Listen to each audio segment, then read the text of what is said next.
Good evening, everybody.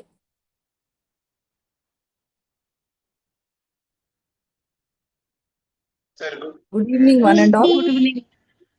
Good evening. We have almost come to the last few days of our international and national FDP program. I welcome you all on this day. I am Dr. Gayatri Indrakanti on behalf of Sidvi Foundation and Dr. Aruna ma'am, who happens to be our good friend and a very nice confidant. I welcome you all for this international FDP program. Good evening, everybody. While we progress towards the first speaker and the second session today, I welcome all the other participants who are yet to join, but welcoming them while we wait for a while. I think our first speaker, that is Dhanush Kodi sir, is already there on the call. Good evening, sir. Very good evening, madam. Good evening, sir. Very happy to see you, to meet you here.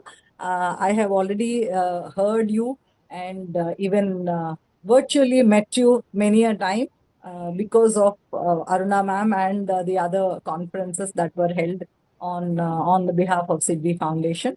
Welcome, sir. Welcome to you. Pleasure is Th- ours to see Thank you, you. to hear from you once again. Thank you. Yes. So we'll just wait for another few minutes because Yeah, generally people might be back to their homes and then they'll just take few minutes time to join our Zoom call. definitely. We can wait for Yes, a while. No problem. yes, sir.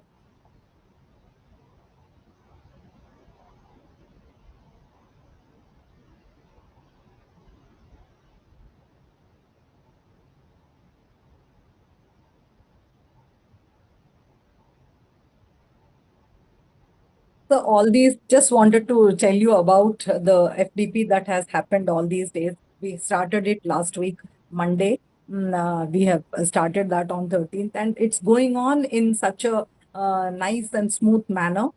We had some international speakers like you and national speakers as well. Some of them who are budding young emerging researchers. Some are from creative field who have done their masters and pursuing a very good. They've just joined their career. They have started their career, but they are enthusiastic about the work that they are doing. We have very eminent speakers like Prakash Rao Kollaram sir, who's like we can say a stalwart in cyber security and all. Then we have some eminent speakers coming in the pipeline. We already had many, and today we are going to have yours and even another speaker also, who's a national level speaker, who's coming to us. This journey of this 15 days till now, we have already crossed more than 10 days, has really been a very insightful first thing, and some kind of a knowledge share that we never knew that, oh my God, even in this sphere or even in this sector or even in section also, people have really ventured with this kind of an emerging technology.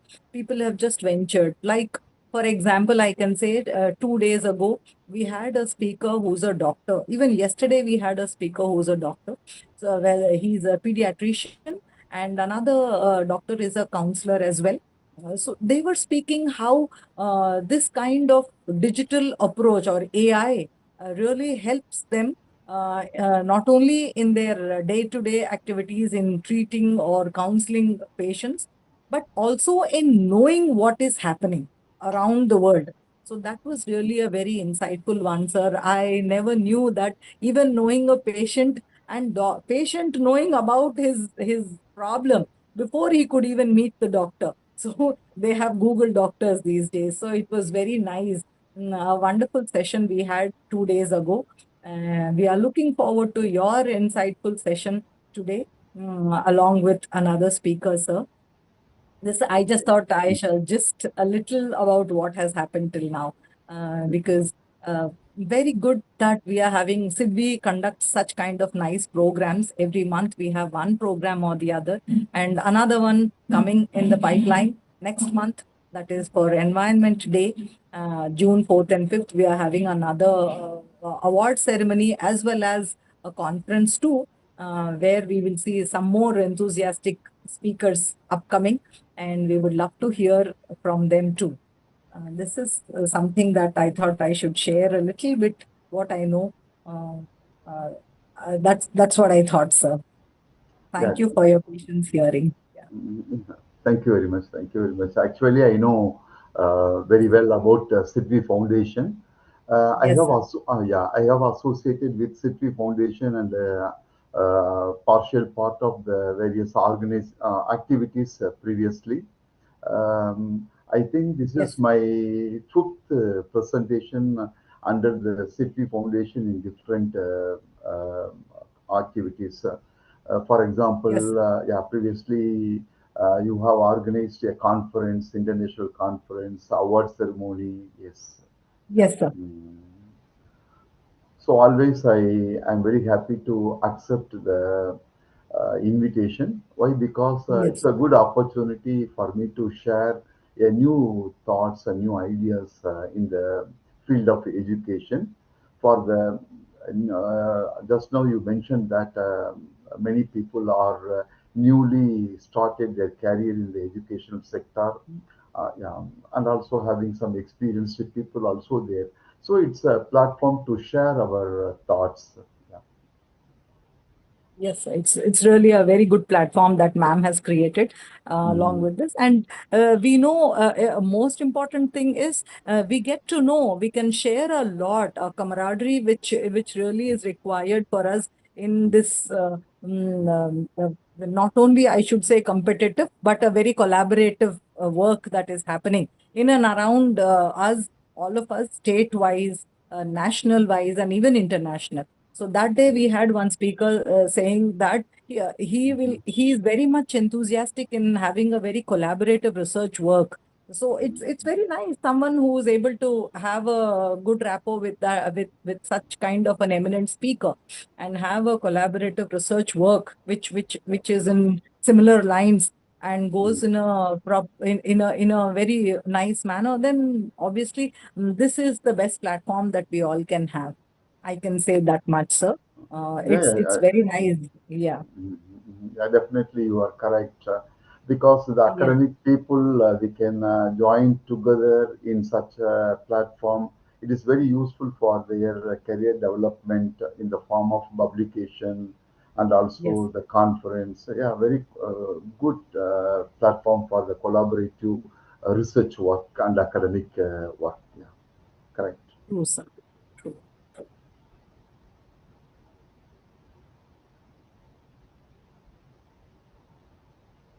In another 2 minutes, we shall start the program, sir. I will Uh, introduce you formally, and yes. we Yeah, shall start the program, yeah, sir. we'll do Just it. give me 2 minutes more. Yeah. Yeah, no problem.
Good evening, everybody. A very warm welcome to all of you. Deborah ma'am, Hamida ma'am, Rajaram sir, and everybody who's joining us today on this auspicious account of the international FDP that we are doing on multidisciplinary research and conferences activities. I welcome you all on this day. Today we have an eminent speaker, an international speaker. I wish to I take the privilege of announcing today's speaker of the day, that is Dr. Dhanush Kodi Rangaswamy sir, who's heading the Department of Accounting, Finance and Economics from Business Curtin University, Malaysia. Sir has been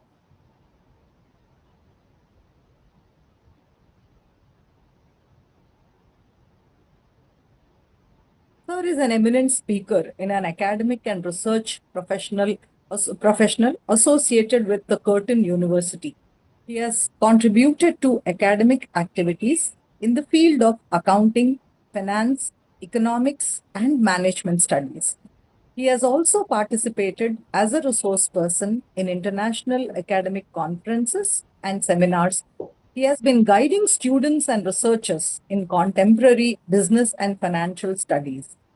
So he has been an academician, researcher, and educator with expertise in accounts, finance, economics.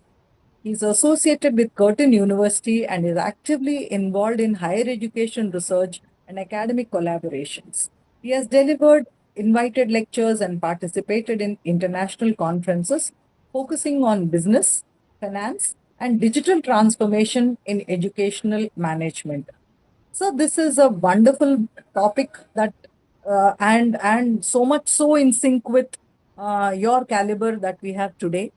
I welcome you, sir. I take the privilege of welcoming you for this international FDP that we are organizing from Sidvi Foundation.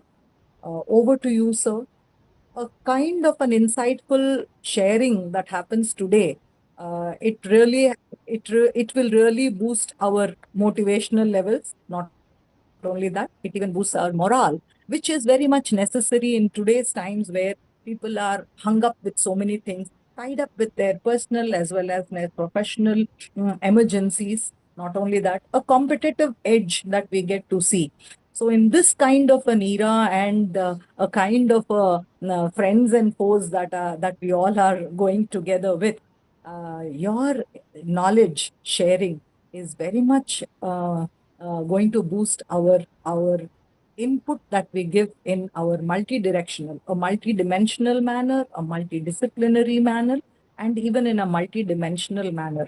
Looking forward to whatever you say, sir, and we will make note. I wish all the participants, all of us, including me, make some notes so that this really helps us because my father, who is also an academician, used to tell us whatever little that you gain today may not be much of a help right away, but we never know when it comes to our help or rescue or to our purpose another day, one day. And that's definitely is going to happen with each and every speaker like you who's giving us, sharing so much of knowledge with us. And I welcome you, sir, from the bottom of our hearts. Thank you so much for sparing your precious time to giving us so much of a knowledge that we have. Lesser time, but more of knowledge we are going to share with you within this span of 1 hour. And this is much more that we can ask for on this day. Welcome to you, sir, and over to you. Thank you very much for your wonderful introduction. Thank you, Um, sir. yeah, good evening to everyone. Thank you very much for the City Foundation for me for given the opportunity to share my thoughts. I'm not going to say teach. I'm going to share few thoughts related to our teaching and learning related area. Actually, I have chosen the topic digital ethics. Why? Because currently, no doubt at all, everyone is accepting we are using digital devices in more amount of quantity in our teaching and learning process.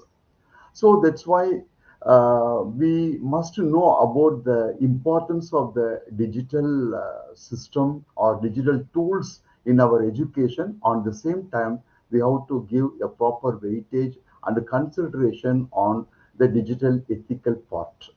So our responsible teaching must consider the digital ethics aspect. So that's why I have chosen this topic for our discussion today. Um, yeah, first of all, we can start from the meaning of the term digital technology in education. As we know very well, the digital technology is nothing but we are going to use any electronic tools or platforms or any software to make use of our education is more interactive, more accessible, personalized and engaging. That is called as the digital technology in our educational sector. Okay. So most of the people who have the thought in their mind, we started using the digital technological devices only after COVID. No, in our educational institution, use used and also currently using lot of digital technological devices before and after COVID. Maybe after COVID, so the usage of digital technological devices in the education sector may be increased. Right. So here, just now I mentioned that the electronic tools, nothing but we are using interactive whiteboard and also digital canvas. All these things are come under electronic tools. Yes, we are using the platforms. For example, in Cutting University, Malaysia, actually Cutting University is a Australian university. They have branches in different branch campuses in different locations. Our Malaysia campus is one of the uh, biggest outside campus. So we are in globally, we are using one of the most important the platform, that is a Blackboard platform. Most of the people you know about it. So this platform is provides a complete digital facilities for our teaching and learning process. Most of the educational institutions they are using Moodle is also one of the important platform for the educational sector. In addition to that, in the digital technology includes the software. For example, LMS is a very famous software used in the place of our digital teaching. In addition to that, tutorial software and also gamified learning software. There are so many softwares are available for teaching and learning process. Why we are using this digital technology in the educational sector? Most importantly, for interactive. Yes, no doubt at all. After we started using this digital technology, the students' interactive or participation is widely increased. For example, we are using some videos and simulations, and also we use some multimedia.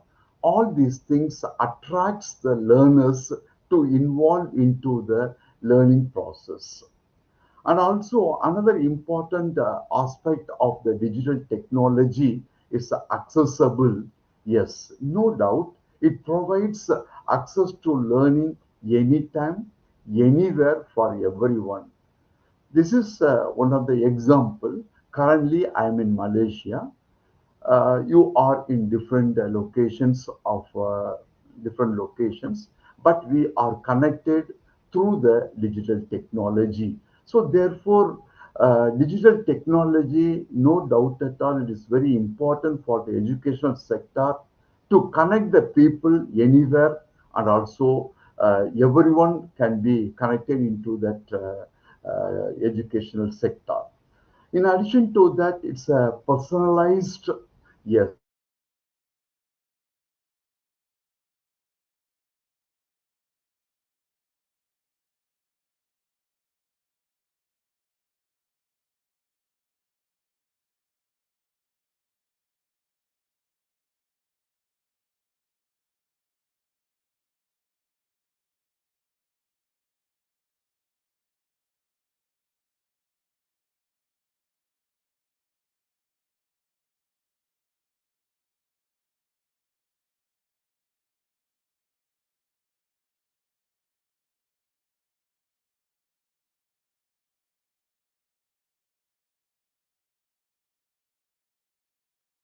So you are not audible. Can we just?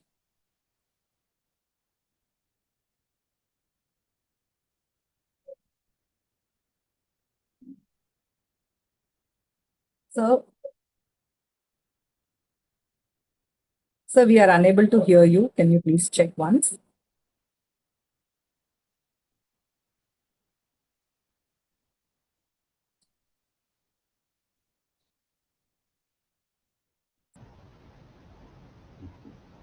Sir, right. you're muted, sir. Yeah, now, okay. Now it's okay, sir. Fine, sir. Yeah. What about the slides? Is visible? Can you see the slides?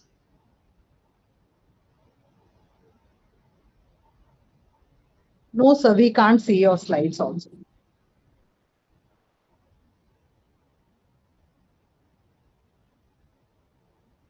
What about now? No, sir, not yet.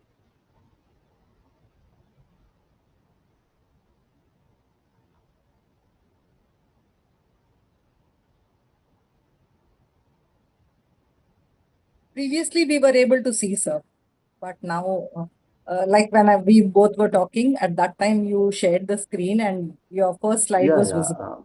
Uh, Yeah, now it's, it is started. Yes, sir. Now it started. Now it started. yeah. Okay. Again, no, sir, we are unable to see. Okay, if I'm making it into the PowerPoint presentation mode, it's not visible. Can you see now? Is it No, sir, not yet. uh, automatically the sharing is stopped?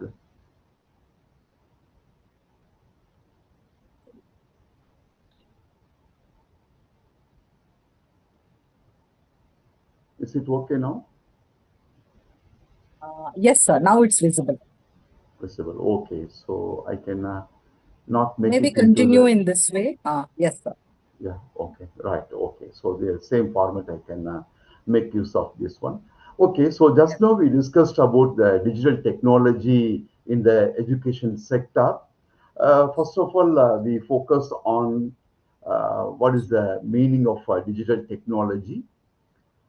Further, the digital technology is very useful and very important in our educational sector, no doubt at all. Most importantly, we want to engaging the people, engaging the students community into the learning process. So that's why we are using the digital technology. In addition to that, the digital technologies, already I mentioned that we can make a tailor-made or personalized what the people who wants. Accordingly, we can make it to them. Right. So the digital technology related statistics, I would like to share some important statistics. Okay. So one of the data indicates that 86% of the educational institutions are using generative AI technology in teaching and the administration part. Yes. Just now, you also mentioned that in the previous sessions, the people they have, especially the medical profession, they are using the AI technology to understand the patient's requirement and everything. So in educational sector is also not exceptional. Most of the educational institutions are started using a generative AI technology in teaching and the administration part. Another statistical data also indicating that 69% of the teachers are using AI tools mainly for web search lesson and also the media creation. For example, here I would like to share one of the important information here. Actually, I collected the data and the information from different sources. For example, currently you are seeing the slide. It's having the different statistical details. All these statistical details, what I did, I put it into the uh, chart GPT.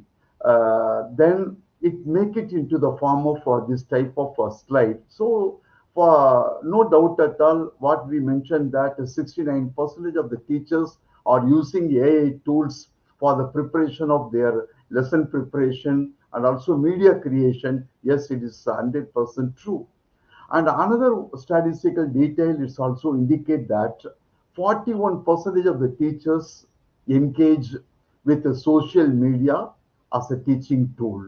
Yes, the social media is yeah, it's come under the big data sources. Nowadays, the teachers community engaging with social media as a teaching tool. Very simple, I can tell you. In my educational institution, as a lecturer, I'm using WhatsApp in the WhatsApp group for in the particular class. So whatever the information I want to pass them through the email, yes, I will do through the email. In addition to that, and for the quick contact, I'm using the WhatsApp. So it is one of the social media the teachers they started using for the teaching and learning process.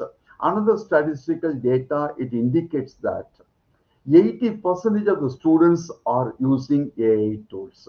Here, I want to tell you in our educational platform, we are using a blackboard.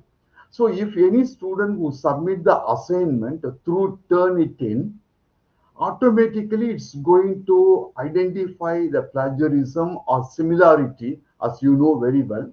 It's going to highlight in different colors, and also it indicate the student where he extracted this information, so we can get the source also. Now we are added one more aspect in the Turnitin that is called AI. So there is a small box in the Turnitin in the downside. It indicates how much a percentage the student used AI tool for the preparation of the assignment.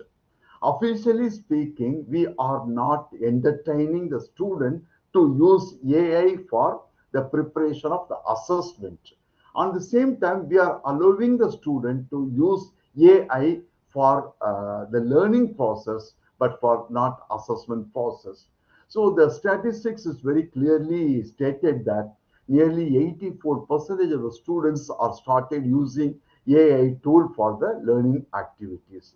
Other two statistical details also supporting the digital technology in the educational sector. Yes, 58% of the teachers are using educational apps. Yes. So most of the educational institution, irrespective of the size, even it is a small colleges or in a very big university, they are using different educational apps for their teaching process or the classroom purposes. 65% of the teachers are using digital tools daily. Yes. So nowadays it's not in a olden days of teaching methodology only using the blackboard. No. So 65% of the teachers are using the digital tools daily basis in their educational aspect. Okay. So another information before we go into the digital ethics. key digital technologies in education. So, what are the various key digital technologies are available in the educational sector?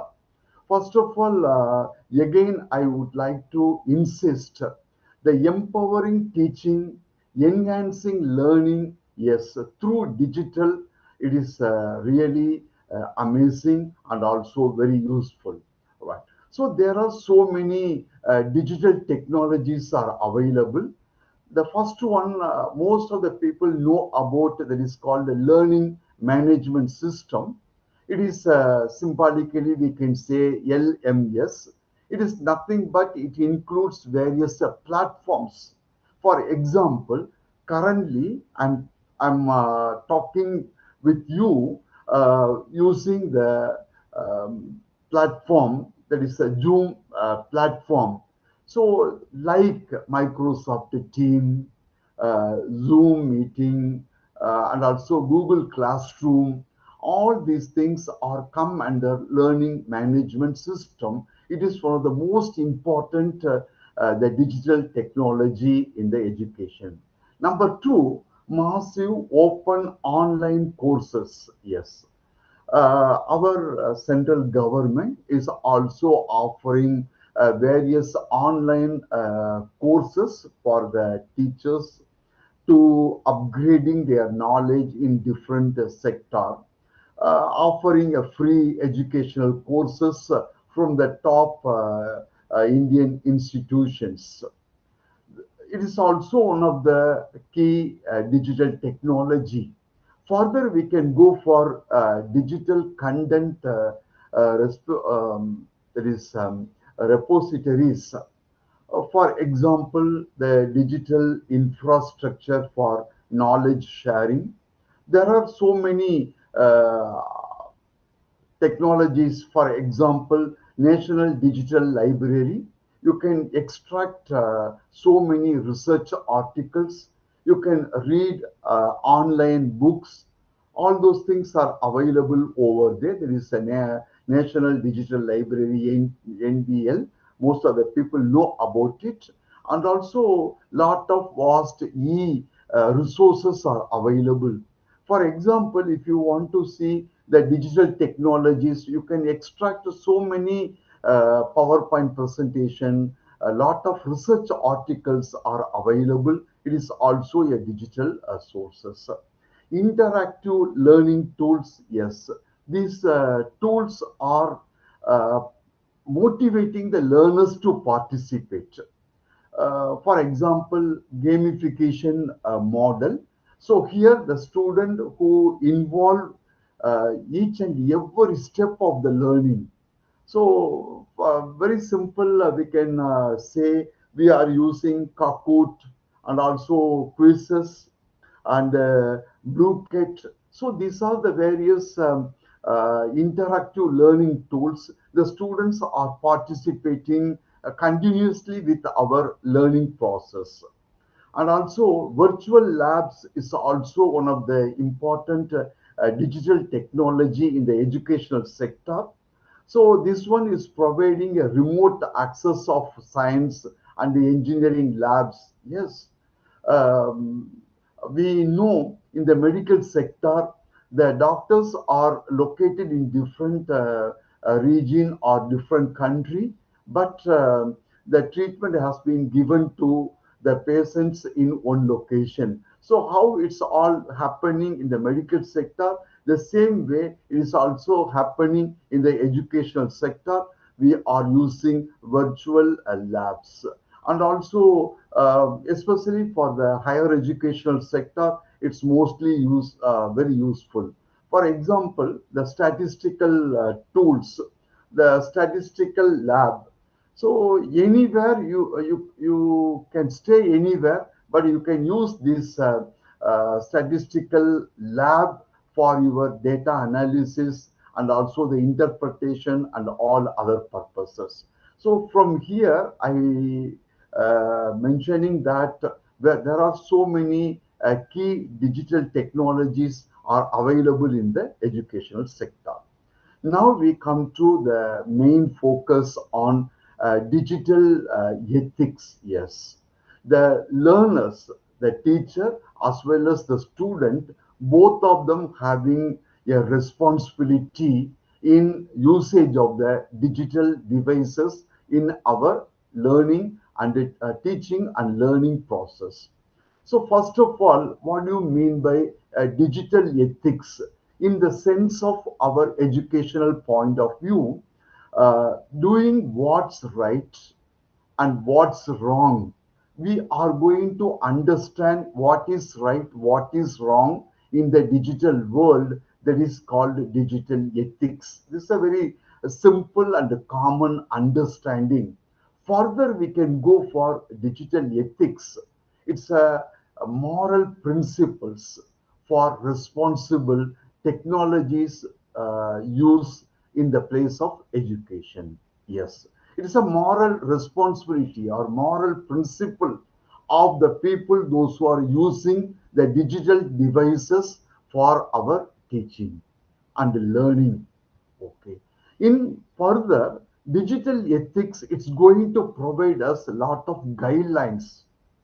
So, what guidelines it's going to provide, how to use the technologies in the place of our teaching and learning process. In addition to that, the digital ethics mainly focus on various issues while we are using the digital technology in our teaching and learning process. For example, now most importantly, the privacy. Yes, while you are using the digital technology, how your privacy is protected.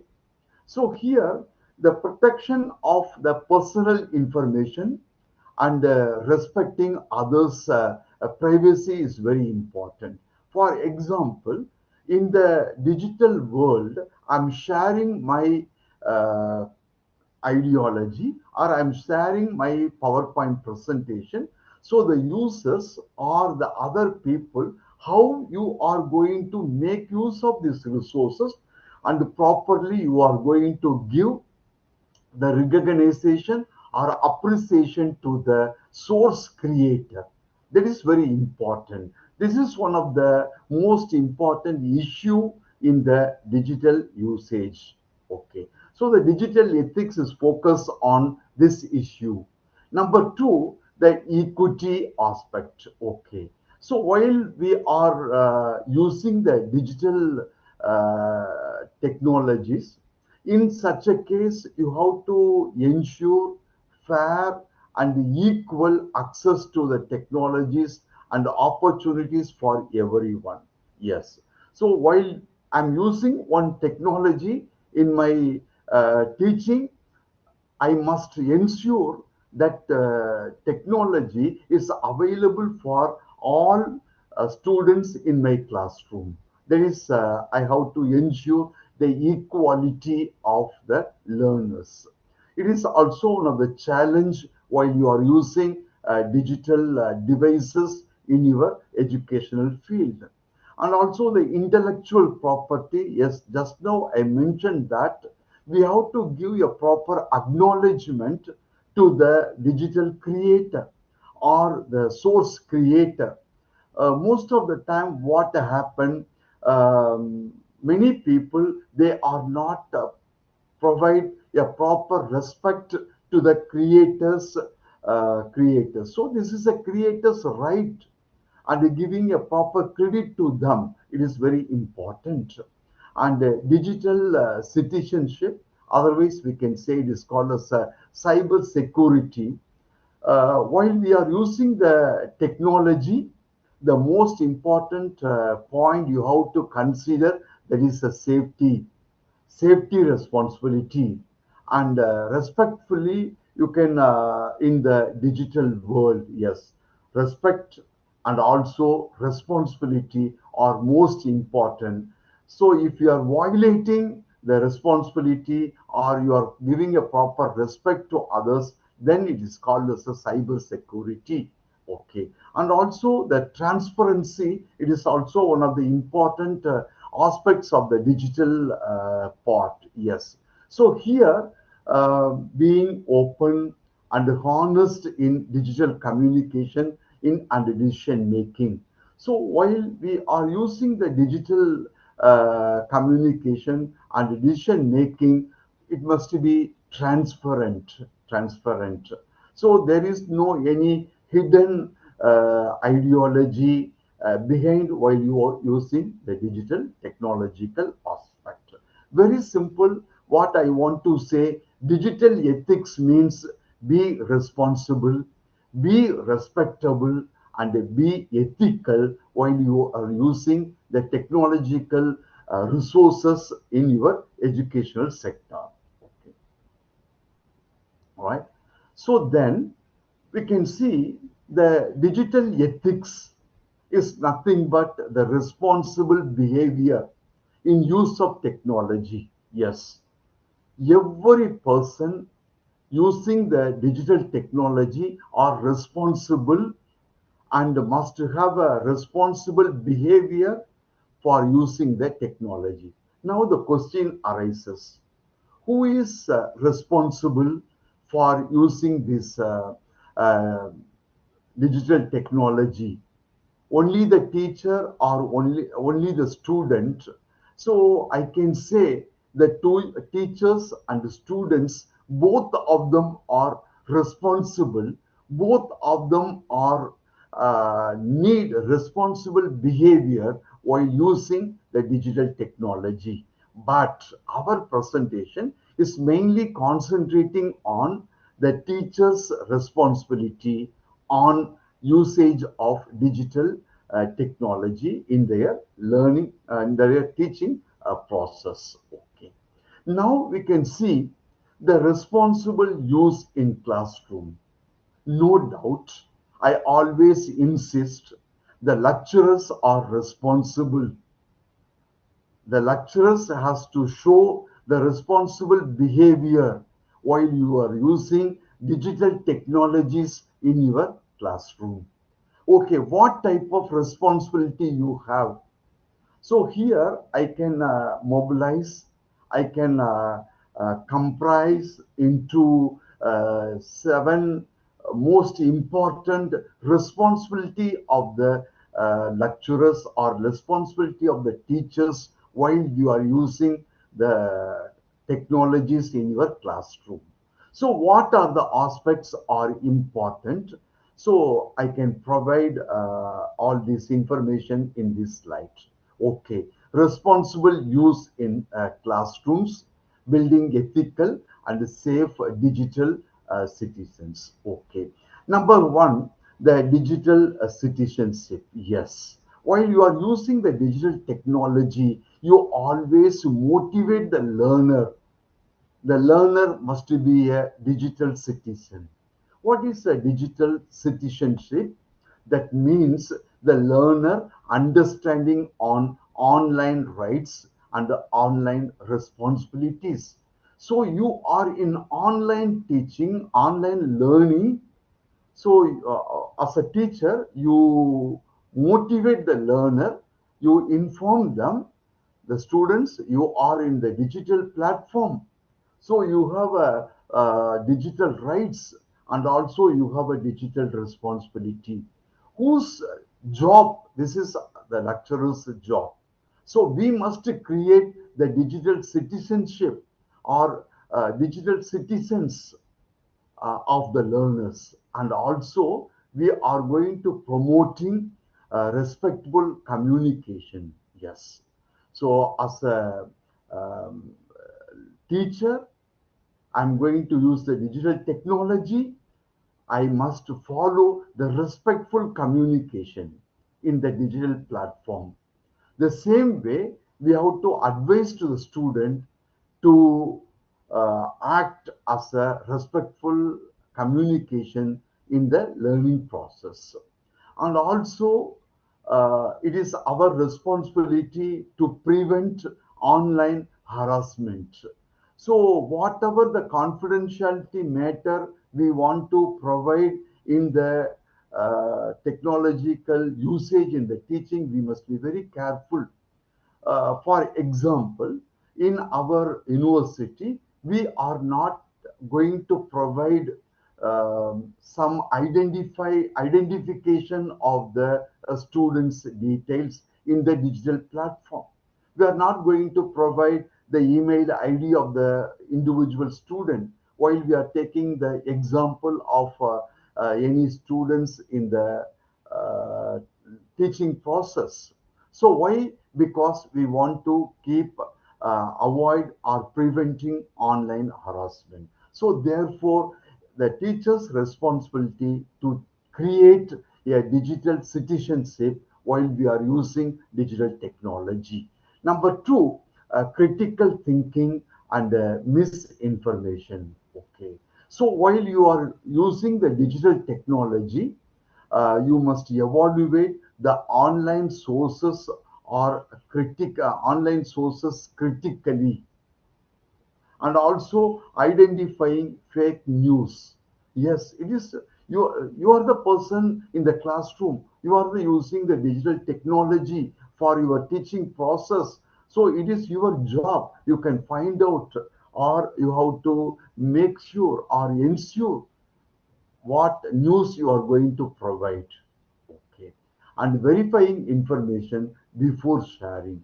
Yes. So while you are teaching, you are going to share the information to the community. So you must verify that information. You have to verify before you have to share to the platform. Number three, the privacy and security awareness. Whose responsibility? The teacher's responsibility. Okay, so I must inform to my students community. I must inform to my learners. So how you are going to use the strong password protection of your data, and also what way I'm going to share my data, safe data sharing practices. Sometimes the students are sharing the information, their assessments to the lecturers. Uh, it goes out of our control. So we must have a proper practice, or we must have a proper prevention measure to safeguard the data and privacy.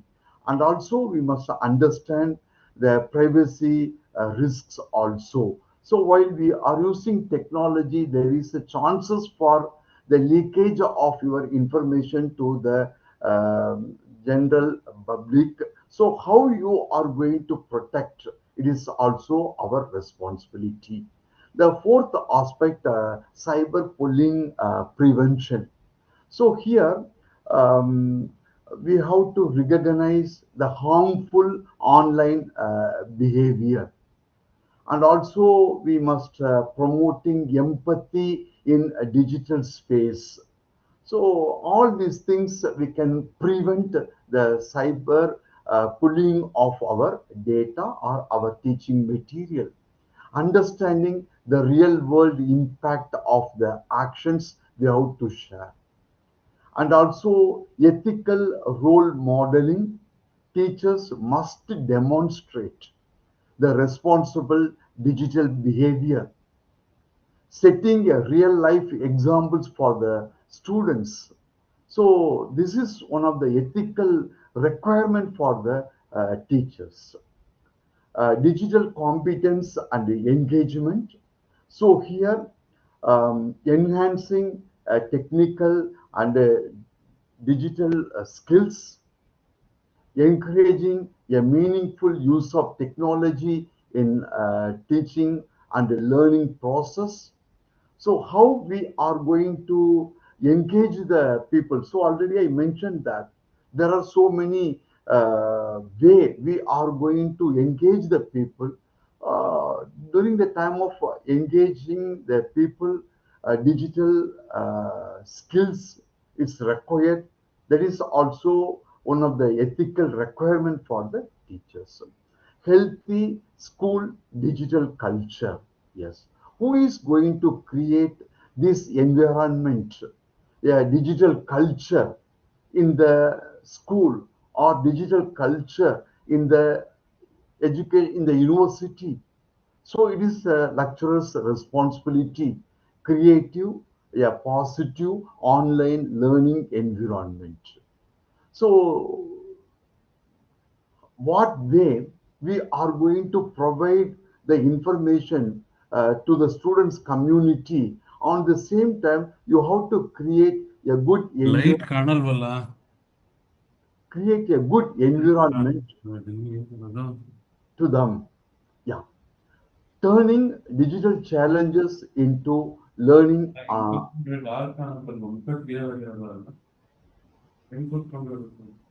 Please mute your mic.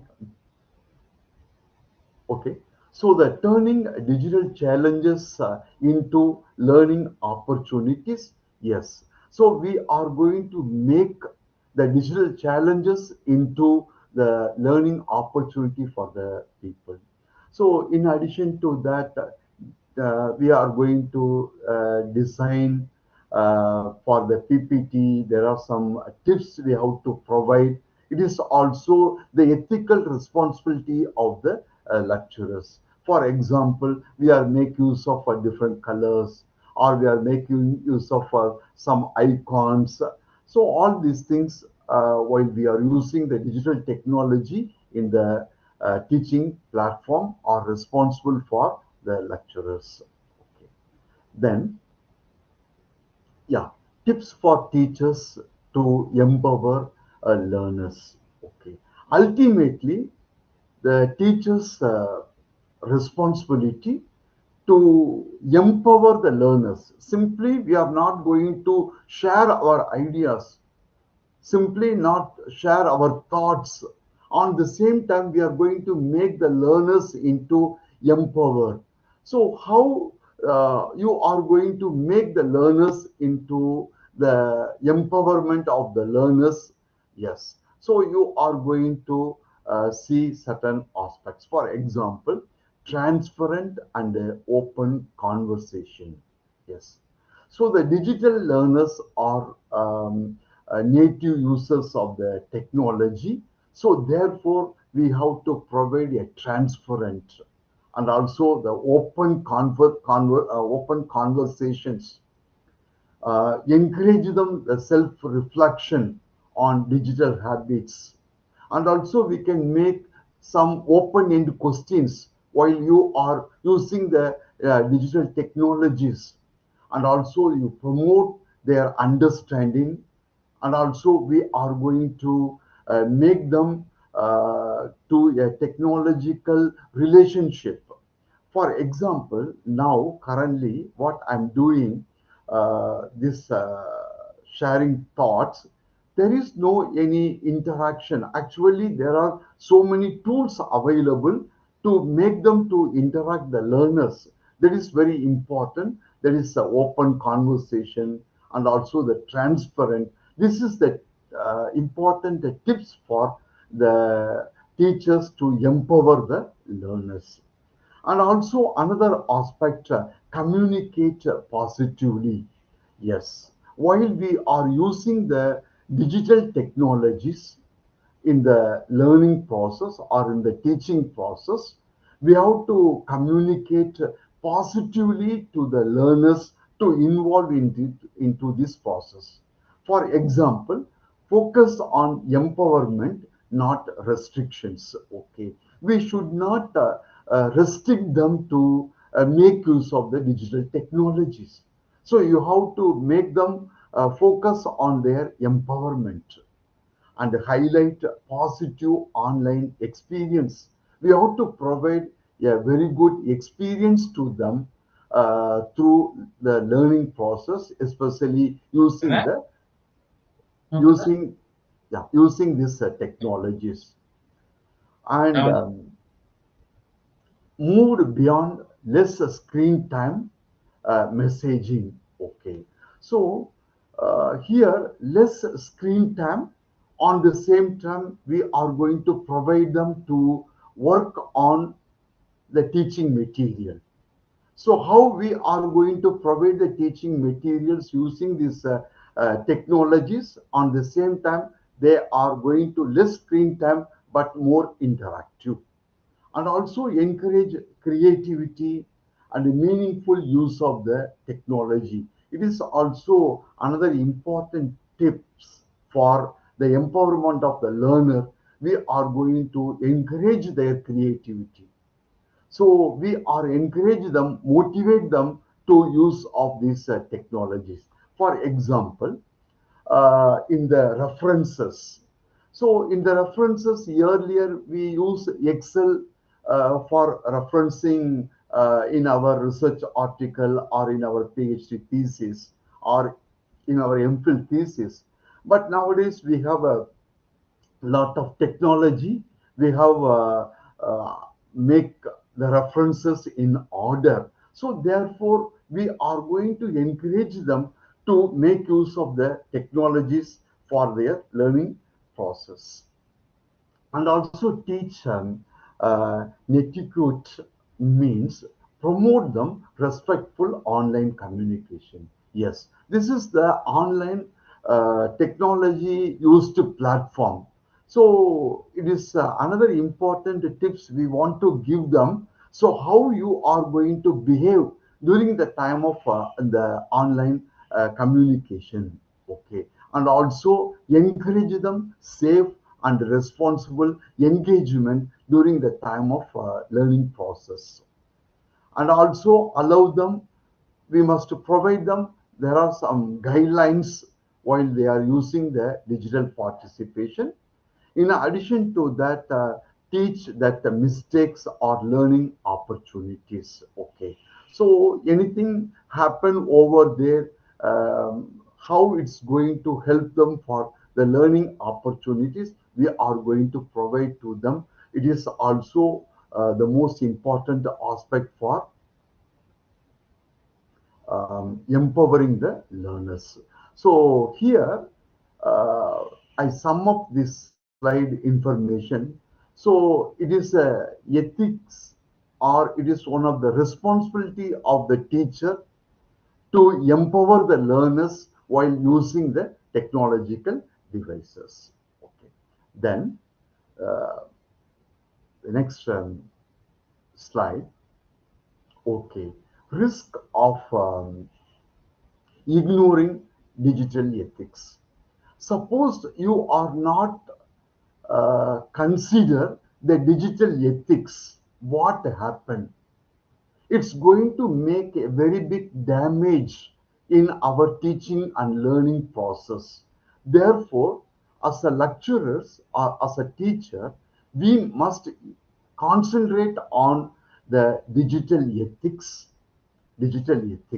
We should not ignore the digital ethics. Okay. Suppose if we are ignore the digital ethics, what happened? So it's going to create the opportunity for cyberbullying involvement. So online harassment, and also your resources are used by some other people. Your confidentiality informations are leak, and also it's going to use by unauthorized users. So therefore we must concentrate on digital ethics. Number two, online scams and also online fraud. Yes, there is a possibilities of phishing attacks.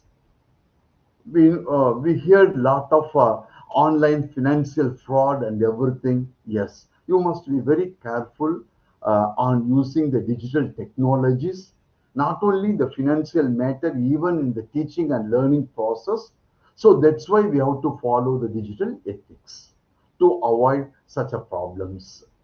Misinformation exposure. Okay, and also utilizing, and also we are spreading the false information or misleading information to the other people if we are not following the ethics, digital ethics. Toxic online influence.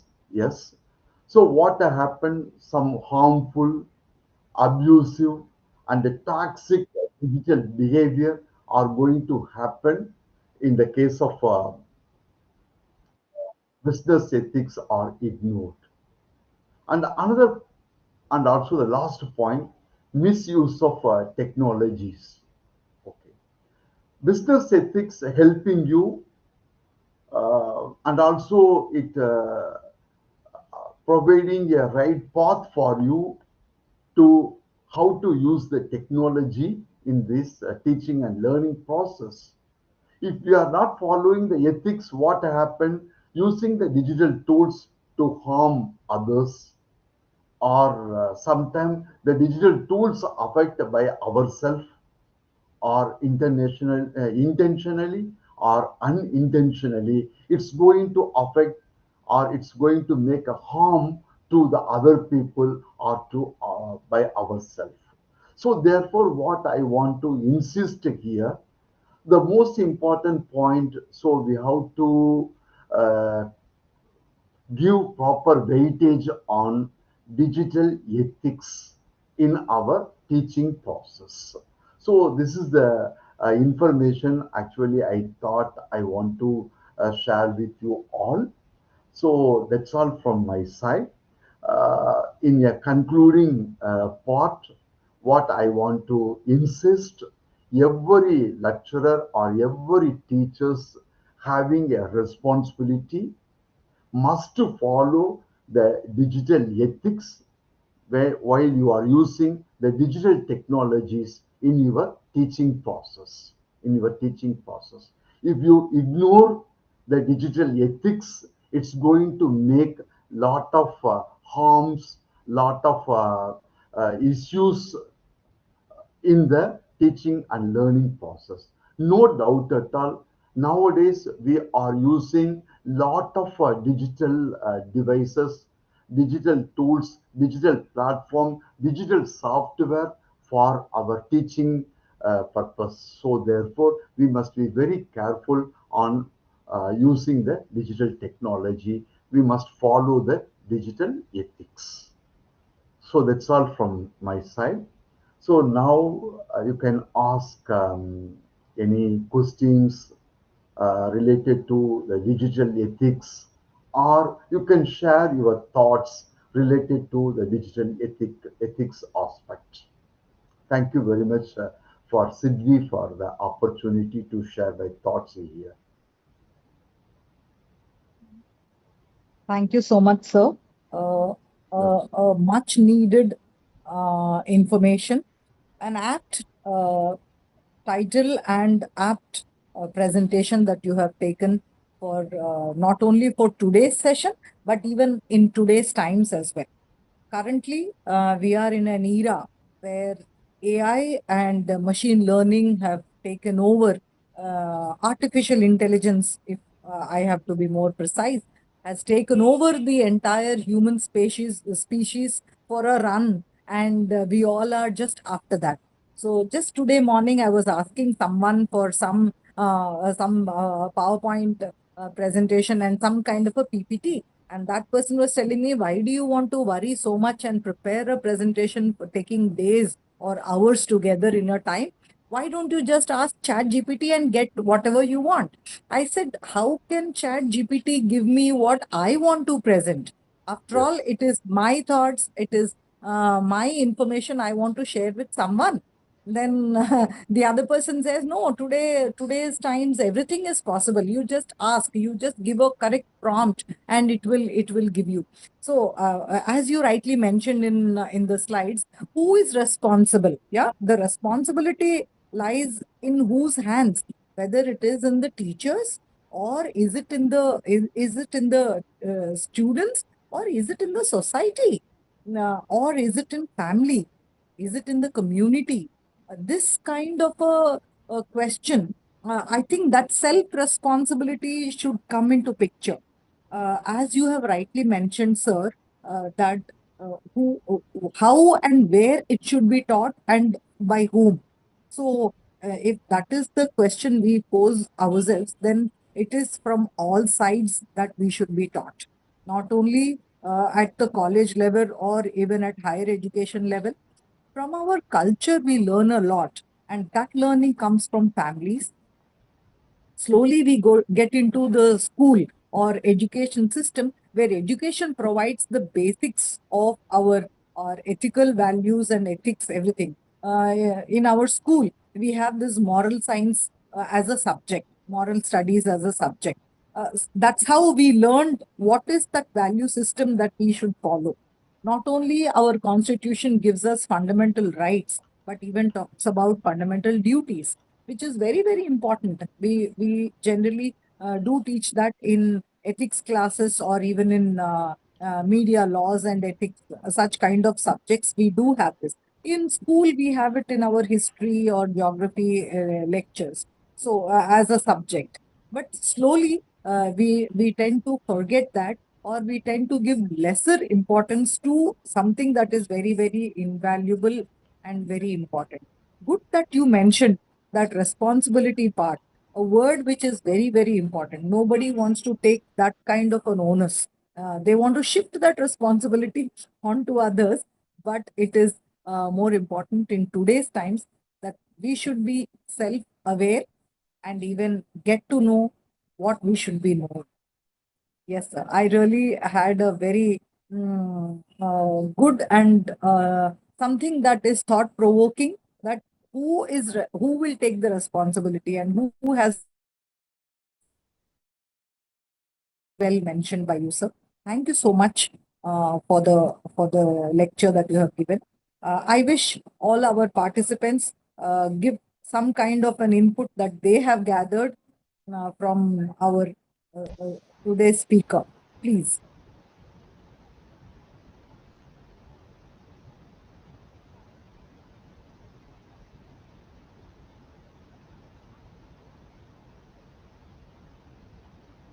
Yeah, actually, you rightly mentioned that. So we have yeah, in the early period, I think currently also we have ethical classes or moral science class or moral stories in the classroom, in the school level. Yes, it's true. Especially in the teaching sector, while we are using the technology, the teachers are morally responsible to make use of these digital technologies in the teaching process. Yeah. And also you mentioned that yes, most of the people they want to shift their responsibility to someone. Yes, sir. Very rarely the people who take over the responsibility, but the teachers must have take the responsibility while using this in the teaching process. Yes, sir. Very true, sir. But I just want to add few things.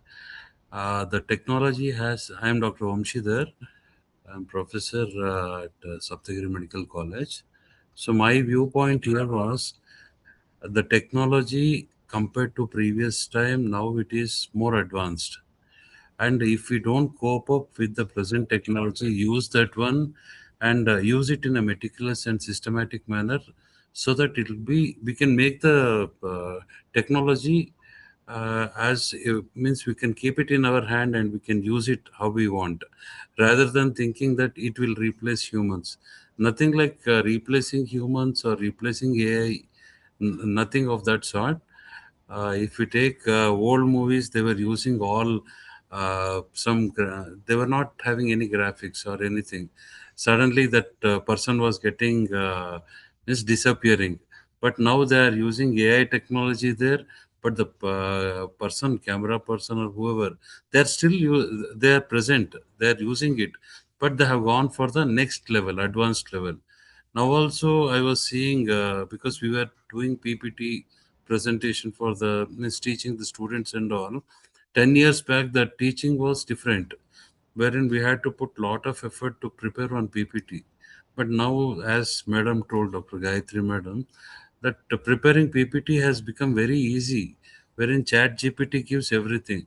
But only thing what we have to do is we need to remove the excess what that Chat GPT or AI will give, and we have to streamline or meticulously we have to cut short all those things and feed only whatever is required to the students, rather than going on telling everything. I think that was my viewpoint in this topic. Thank you, sir. Thank you. It was very nice presentation. Thank you very much. Actually, I agree with your information. You rightly mentioned that. So nowadays, the technology, yeah, but what I want to say, the technology is not going to replace, but the technology is add value to the teachers nowadays. Teachers nowadays, and also you, yes, Dr. Gayatri, as well as you also mentioned that ChatGPT is providing everything, but we are not going to provide entire things to the student community. So our contribution is very important. We are going to make the right format and also what we need. So all those things are in our hand. Yes, correct. Yes, sir. Very true. I even have had another conversation with my sister, who also works as a lecturer, professor in the university.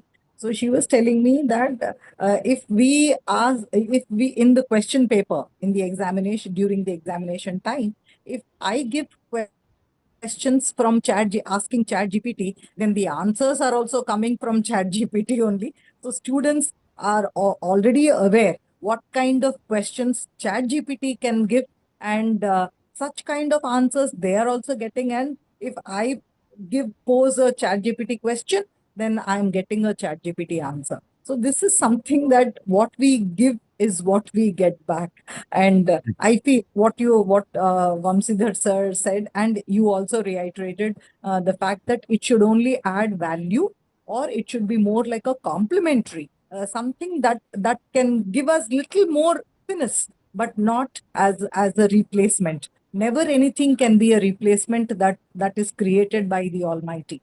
All that what is man-made is definitely a man-made one, and can have another such a similar one, but definitely not something that can be replaced, or that can become another like what we are.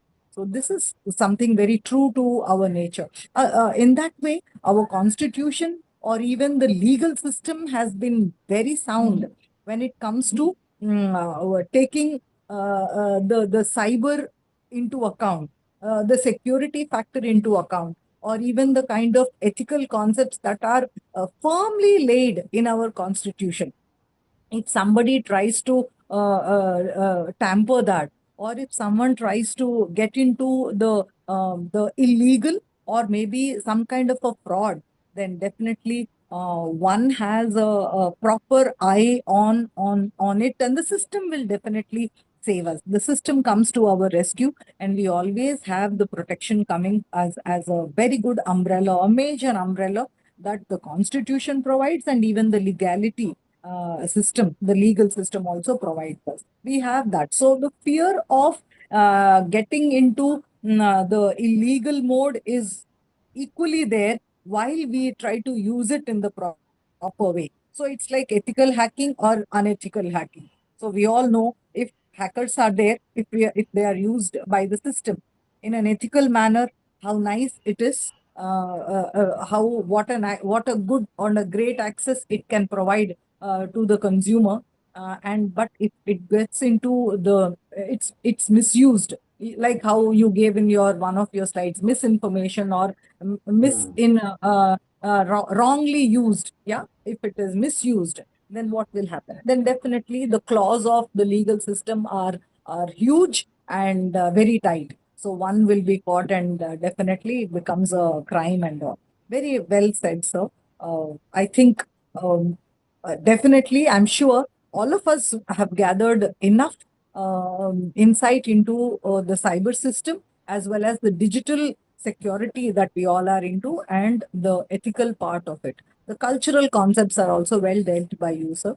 How in our Indian culture, or even in any culture, society plays an important role, how teachers play an important role in shaping up the future, and that is rightly very much required in today's times, because we our reflection can be very well seen in our future, in our students, batch by batch, whoever comes in. When we look at them, when we see them grow, when we see them in greater positions, it is equally like parents. We will also be proud of them. We might forget their name or we might forget their Mhm. batch number, but definitely they all make us proud. And this is something teachers in academic field do have that in pride. Yeah, we can tell that this is the person.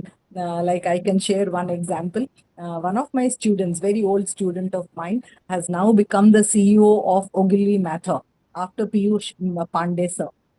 He expired just some time ago last year, and there is no replacement, they thought. And Ogilvy Matter is such a great advertising agency, such a great big name and a big shaping institution that they have, such a big organization. And one of my students is there, well placed. He has become the CEO. So it is a pride moment for all of us as teachers to tell that, yeah, I know, I taught him. I taught this person. And he was such a silent guy, or some kind of a remembrance that we have in our mind is really noteworthy moment for all of us as teachers. And I know everyone will have such kind of examples to share with all of us. Another time when we have enough time with all of us, then we will share such kind of moments also, the ethical part and the digital idea too. Thank you so much, sir, for the valuable guidance that you have given on this day, during this multidisciplinary methodology that we are going for, a multidisciplinary FDP that we are continuing.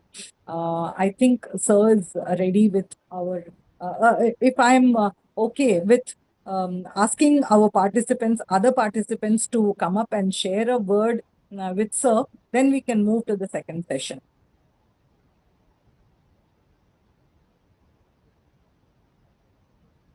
Anybody wants to say a word?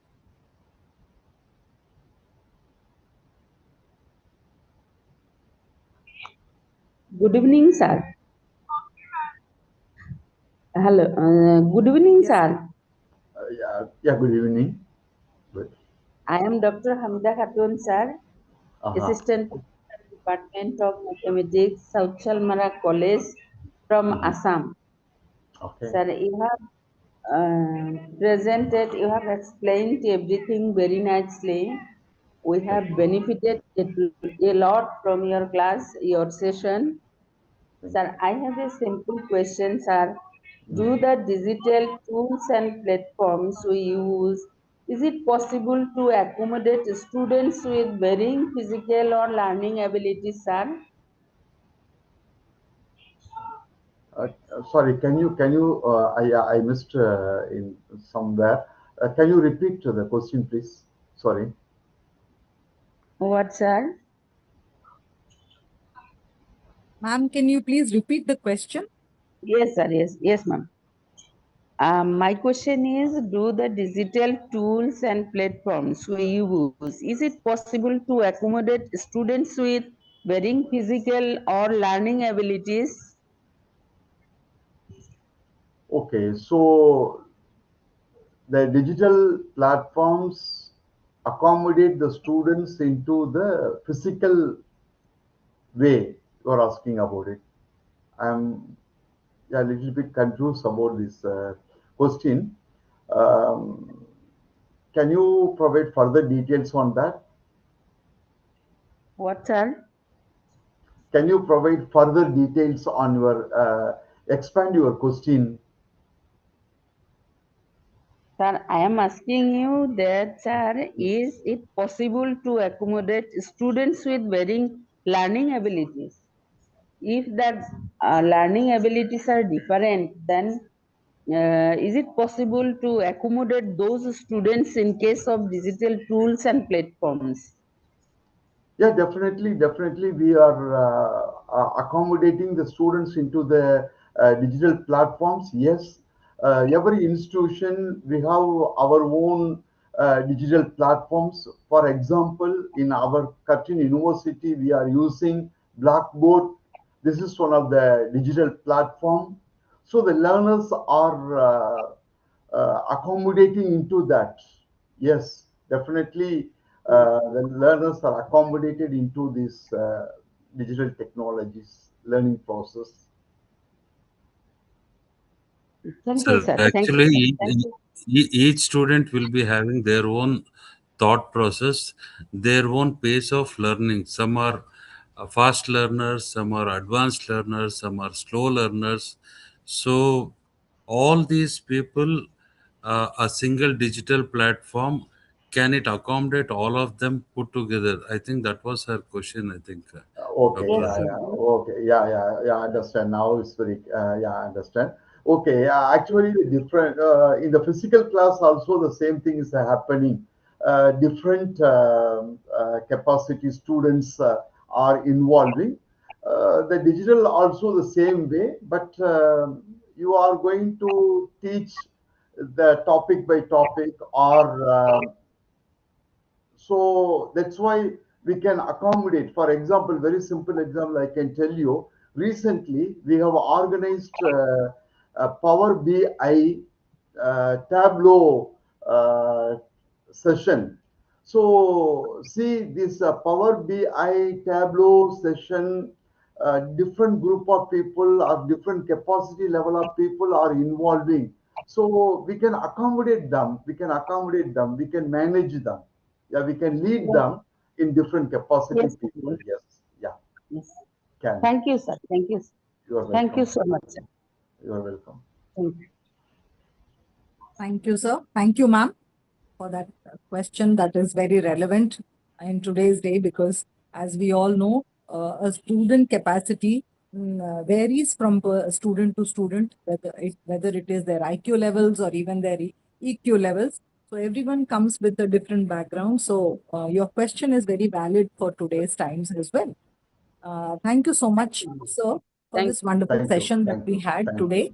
Uh, if if you permit me, then shall we move to the second session, sir?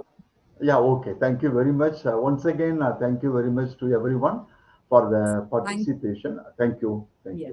Okay. Thank you so much for the wonderful session that we had, sir. Thank you. On behalf of Sidvi Foundation and on behalf of all the participants here, I, Dr. Gayatri Indrakanti, Yeah. thank you from the bottom of my heart and from the bottom of everybody's intentions, good intentions to listen from you. I thank you that we had the privilege to Thank you. listen to you and to even ask you and get some more knowledge. And we wish that we are awaiting another day when we get to hear more from you, some more Mm, important information that we can gather from you, sir. Thank you yeah, so much, will do. sir. Will do. Okay, you are welcome. Okay. Good night Thank to you, sir. everyone. Yeah. Good night, sir. Okay. So moving further, today we have another important guest who's a national level speaker, uh, Professor Vamsidhar sir, Vamsidhar Annam sir. I welcome you today for this beautiful session. Dr. Vamsidhar sir, he is the Professor, Yeah, Department of Pathology, Saptagiri Institute of Medical Sciences and Research Center, Saptagiri NPS University, Bengaluru, Karnataka. So this is a write-up that I have to read about you. Please allow me to say a few words about you, sir, before you start the program, before you yeah, start your thing. sure. So it's yes. So sir's total experience is almost includes 19 years, where teaching undergraduate students as well as postgraduate students has been his forte. He is the mentor of associations like Karnataka Chapter, IAPM, IAP, International Division, Indian Medical Association, and member of College of American Pathologists. He is also an NABL assessor, NABH assessor, and NQAS assessor too. Fellowship in Medical Education, ACME, trained in patent filing, drafting, and processing, international certificate in bioethics and human rights. He has some 76 publications in various international and national indexed journals, 6 patents, have written books, book chapters, and also the editor for a book titled Emerging Trends and Technologies in Life Sciences. Integrity Media Publishers, London 2023, copyright for transforming HRIS, Human Resources Information System, to IHRIS, that is Intelligent Human Resource Information System, through artificial intelligence. implementation, or comprehensive analysis. He has been the journal editor and 6 patents too. He has delivered guest lectures and chaired sessions in various international, national, and state conferences at Spain, South Korea, Kottayam, etc. He has also organized and conducted various international, national, and state level conferences, CMEs, quiz competitions, etc. He is a reviewer for various international and national journals too. Not only this, to his basket of awards and rewards that he has gained, he has been honored with the Best Academician Award at Scientific Laurels, Kalakuruchi, Tamil Nadu, India, in March 2026. So, this is the latest and a very recent one. Congratulations to you, sir. He has been honored with the Distinguished Career in Health Sciences Award at Puraskar for Avishkar by SSRD, Visakhapatnam, India, March 2026. He has also been honored with C.V. Raman Prize 2024 by the Institute of Researchers, Wayanad, Kerala, India, November 2024. Honored with the Best Teacher Award at Sikshakara Dinacharane, SSMC by Karnataka State, IMA, India, September 2023. And the accolades and the kind of honors and awards and rewards are big in number. I will just read out a few. Sir, please allow me to read only a few so that I give you more time to talk to us. And then later on, in the end, I will once again get back to your profile, which is really a very lengthy one, sir. Sir, excuse me. Yeah, Please madam, allow please. me to read out a few of them. A few, only few, that is sufficient, I think, madam. Yes, sir. Yes, sir. And he has been honored by the Best Teacher Award by the Vice Chancellor and governing body of Medical Council of India for the year 2012 at MGR University, Chennai, Tamil Nadu. He has also been included in a biographical record of the Marquis Who's Who in the World USA 29th edition. While his Medical Excellence Award has been conferred by the Indian Solidarity Council, New Delhi, in 2018. He has been honored with Academician of the Year jury by EET CRS 7th Faculty Branding Awards at 2019 at Hotel Monotel, Kolkata, 2019. So the number is really a bigger one, sir. The list is going on.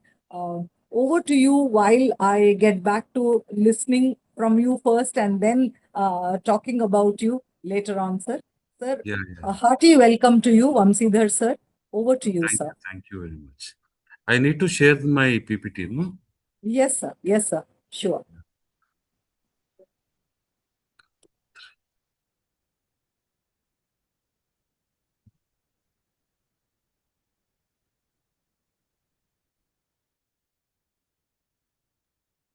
Yes, sir. It's My visible now.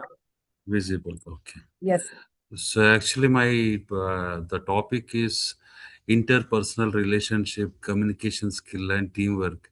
So as soon as this, the idea of taking this title was mainly because of the concept of multidisciplinary conference, wherein all the different disciplinaries, whatever are there, they need to have a common point, which. Uh, Actually, Sidvi Foundation has taken it to the next level by conducting a fantastic webinar type of international conference.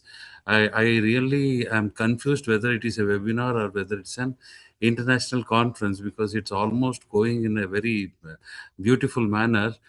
So I thought I will just club together so that we will have some better relationship and communication. And as for that, we need to have a very good teamwork. So that's the reason I took up this topic of interpersonal relationship, communication skill, and teamwork. So all the three things I'll be telling subsequently. So first, I will be just discussing about interpersonal relationship. So what is this interpersonal relationship? So most of us in our day-to-day activities, we will come across our interpersonal skills or relationship, whether it is at home or whether it is at the office or whether it is at the college, or whether we go to some grocery shop or any hotels, wherever we go, that interpersonal relationship, it becomes very crucial because we use it every day when we communicate and interact with other people. So either it might be individual or it can be in groups. So people who have worked on developing strong interpersonal skills are usually the most successful in both their professional and personal lives. There are different forms of interpersonal relationship, that is friendship, family and kinship, professional relationship, marriage, casual relationships, brotherhood, sisterhood, acquaintances. That is when you meet different people and you come into contact with them. So, for an individual, it is mainly required because for personal growth and development, he'll have more number of contacts and he can do many things. And also for entertainment and enjoyment, when we watch now the hot topic in Karnataka, it is IPL. So discussing about those things, that entertainment, it will make the mind more relaxed and the sense of security. Then coming to that context of understanding about each person's thoughts, then interpersonal needs, so one can help another person, so establishing a personal identity of the individual. So this is how it is going to, that interpersonal relationship will be helping the individual. So there are various factors which will be affecting these relationships, and many of you would have faced those things. How, what all factors will cause this relationship damage? It could be time, when we are not giving sufficient time, or when we are not smiling, when we are showing our grinned face in front of others, they may not respond properly, or if we don't forgive, or if we stay calm, or if we are in very rude, and if we do not have a common interest person, if we are not honest, if we do not communicate properly, or if we are not compatible with the other person, then certainly there will be, the relationship will certainly get spoiled. So we need to have a very good relationship for a better communication. So there are various barriers of interpersonal relationships. One is the situational barrier, personal barrier, socio-cultural barriers. So what is this situational barrier? Because due to various situations or complex interactions, there could be a barrier which has caused the defect in that interpersonal relationship. Lack of territoriality, adverse environmental situations like pollution or any of those things, then high density of individuals, large distance one place to another, the person stays at different places and they want to communicate, or lack of time, if you are completely busy with your work, you are not able to spend sufficient time, then also that becomes a big barrier for that interpersonal relationship. So when you come to the socio-cultural barriers, we know that ethnic diversity, certain and cultural diversity, we have seen many things.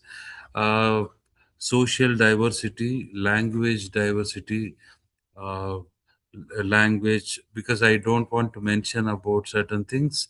It unnecessarily results in some other issues. So I will just skip this slide. So we'll go for the next one, that is personal barriers. Personal barriers mainly psychiatric problems or fear of rejection or lack of respect for rights of others, lack of flexibility, distorted self-concept, feeling of insecurity or feeling of compatibility or lack of compatibility, any of these things, that is a personal barrier wherein we have to break that barrier, we have to move ahead so that we start having good relationship and communication. The second topic which I was telling to you, that is about communication. Communication means it is communicating between two people or two persons or two areas, wherein one will be the sender, the other area will be the receiver. So here the sender will pass the message to the receiver and the receiver has to give the feedback to the sender. This entire concept is the communication. So, what is this communication? Communication is the process of passing the information and understanding the same from one person to another through verbal and non-verbal means. It could be verbal or non-verbal, any of those things. So, how does this communication fail? So, the single biggest problem in communication is the illusion that it has taken place. So, for example, when you are sitting in your chamber, you have got some special pen and you have kept it on the table. So the person who is cleaning would have kept that pen inside your drawer and cleaned the table and went off. So you will be thinking that once you come back to your room chamber, you will be thinking, okay, that pen is not there. Probably that housekeeping must have stolen. So you'll be having that illusion that something else has happened. But actual reality is it is there within your drawer only. So immediately you need to communicate with them what has happened, problem will get solved rather than assuming things or keeping certain illusions in your mind. First we need to remove those things and have proper communication so that the relationship will not get spoiled. So communication is the lifeline of any relationship. Without it, the relationship will starve to its death. Half the world is composed of people who have something to say and can't, and the other half who have nothing to say and they keep on saying. So, this is actually the fact which is going on, which we would have come across many people in our surroundings, whether it is friends or family persons or relations, etc. There are different levels of communication. One is intrapersonal communication, interpersonal communication, group communication, in that public speaking. So intrapersonal communication, wherein we will be trying to communicate within ourselves. So what I have to do, what how I need to proceed further, all those things. Interpersonal, when we are discussing with others, communicating with others, and group communication when we are discussing with the or sending the message in groups. So the communication requires a sender, a message, a receiver, and a response or feedback. Communication is a two-way process involving the sending and the receiving of a message, because the intent of communication is to elicit a response, the process of ongoing. The receiver of the message then becomes the sender of the response, and the original sender then becomes the receiver. That is when the receiver is sending. Original sender becomes the receiver because he'll be receiving the feedback. So in the communication process, you are having message, source, that is the sender, channel, how it is being sent, receiver, then the feedback, that is the response to the sender. So this is how it happens. So here you are seeing the sender, receiver. Sender will encode the message to the receiver. The receiver will decode and he will send the response to the sender. So there could be many barriers which can hamper the communication. So there are modes of communication. It could be a verbal communication or non-verbal communication, could be actions or it could be only words. So, factors in verbal and non-verbal modes of communication. Verbal, the pace and intonation will be very clear. Simplicity, it can be spoken in a very simple language. Clarity will be there. Timing and relevance will be there at what time, what you are going to talk. Adaptability to the situation. Suddenly, you want to communicate some message to your friend, so your friend is suddenly busy. So what you will do, you will understand the situation, you'll adapt to the situation, you will tell the you will communicate that in a different manner. Then credibility is very high, and you can use some humor in between when you are verbally communicating. So, non-verbal communication is mainly facial expression or posture, gait, personal appearance, gestures, and touch. So, what are the characteristics of effective communicator?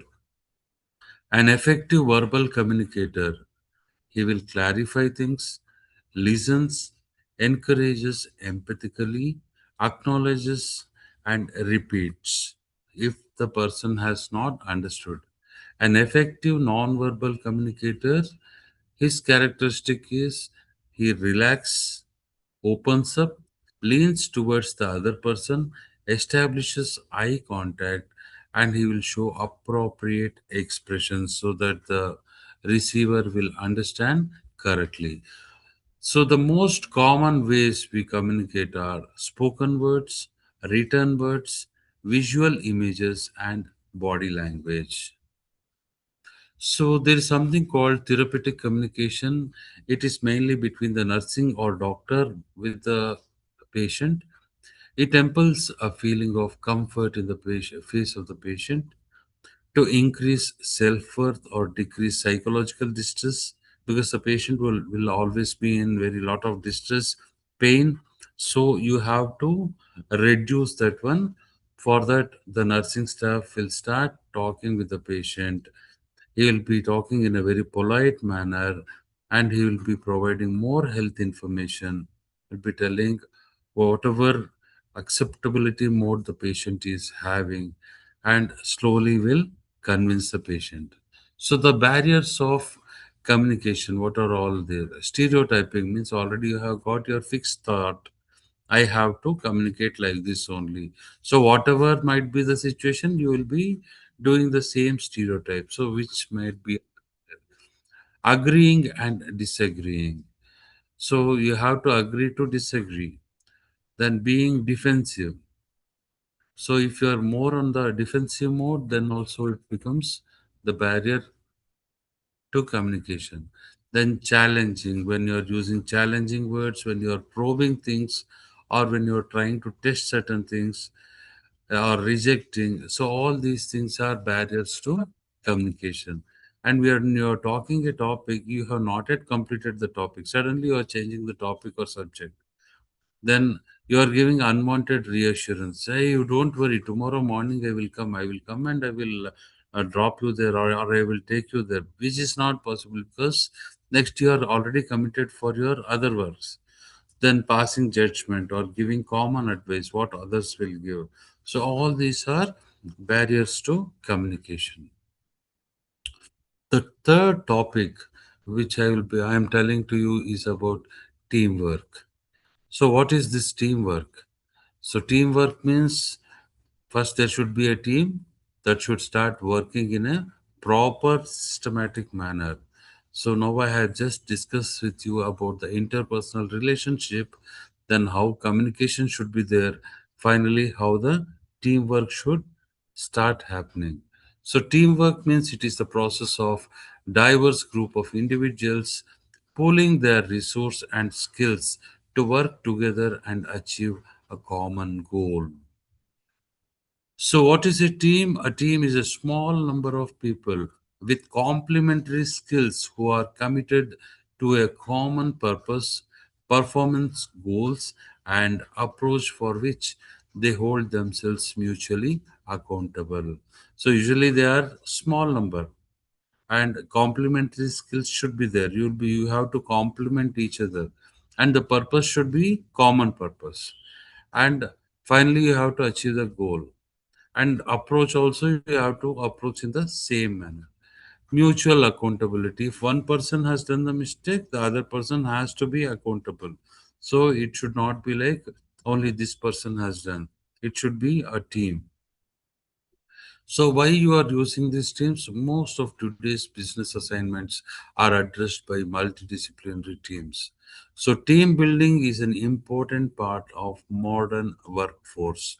So team building is an important part of your preparation for engineering practice. So any multidisciplinary team which has to be formed certainly has to have a wonderful team formation. A small team, slowly it can grow big. So, but that core committee or core team, whatever is formed, it should be so strong that they should have very good mutual understanding. And by chance, one person is not able to do that work, it has to be compensated by the other person. Then only the team will work properly. So, what are the advantages and challenges? Advantage means when the group works together, the accomplishments will surpass any results associated with any one individual. So, what is a challenge? So, if any team member functioning independently means he is performing his own rather than other team members or competing with them, if there is competition between the team members, then certainly the performance of the team will reduce and the outcome will also be very poor. So every person can contribute in some way or the other for the benefit of the team. So that will be one more advantage. If no member is contributing and they will automatically decide, no, no, no, I will not do this one, you only do this. Like that, if the members are talking like that, then certainly the team will not function properly. So for this, what you have to do is first the team should have a vision. How a vision should be created? It should be a common and meaningful purpose that should set the tone for the team. Special performance goals are an integral part of the purpose. The combination is essential to the performance. By staying rooted in our commitment, today's vision becomes tomorrow's reality. So remember that teamwork is nothing but together everyone accomplishes more with organization, responsibility, and knowledge. Then the team will grow big. So, how you do this team building for teamwork? So, first there is something called forming, storming, norming, performing, and adjourning. So, what is this forming? So, you must be thinking, what is this forming a team? So stage one is forming, that is, it is known as organizational stage. So here what is happening is at this stage the team members become acquainted and discuss the purpose of the team. Means you have come in contact with different team members. New team members have joined. You have started to discuss what is the purpose of the team. So you may be excited about being chosen for the team, or you may feel uncomfortable or afraid to speak about that, and you might be having full of doubts. You may feel good about what the team can do. So, what is the second stage? That is storming. So here, this is the actual area wherein team, if it resists this area, it will go forward. It is characterized by lack of direction. At this stage, the team members question why the team was formed, find it hard to work together and make decisions, may distrust or not understand one another. They may have personality clashes and arguments. They may talk behind others' back. So, first, when a team is formed, if they are in the organization, they'll be talking with each other. Afterwards, they because of lack of direction, there will be distrust and there will be a lot of arguments in the team. So in the stage three, now the same team members after some period of time they have become normal. That is, it is the hardest of the four stages to identify. At this stage, the team members begin to work together and leaders emerge, openly discuss issues, listen to one another, and become more involved. They feel good about themselves and the team. They accept the team's decision and are willing to work hard to carry them out. The fourth stage is performing. So, how the team will perform? It will be known as full speed ahead. At this stage, the team members are committed to the team and the organization. They take responsibility for making improvements and examine the best way for the team to function. They stay focused and work for the common good work at maximum, and they work at maximum efficiency. So the fifth stage is adjourning. It's a major process because after at one stage of time, if the roles they are not performing well, the leader is not performing, or some team members are not performing, termination of the roles, completion of tasks, or reduction of dependency. So there could be disintegration and withdrawal, increased independence and emotionality. So they regret. So this will be the stage 5. So now I have just told you about how this is formed. Now I'll be telling about team success factors. So first one is the purpose. What is the purpose? That is the basic component of any team or team mission. Without purpose, team members do not know what they are supposed to do. Purpose gives the team direction, identity, and focus. Next, after purpose, it is the process. So, what is this process? It refers to the way a team identifies a problem, develops a solution, analyzes the data, or reaches agreement. With process, a team can meet the goals, make proper decisions, plan and organize its work, then finally solve the problems. Next is communication. So after process, next is communication, wherein there is exchange of ideas and feelings in a way that through everyone's contribute. When team members commitment effectively, they encourage cooperation among themselves, promote continuous improvement, then help to prevent and resolve conflicts. Commitment. So commitment is nothing but willingness to give 100% of yourself. So commitment can build belief in the team and its goals. Next is involvement. Everyone should be encouraged to participate.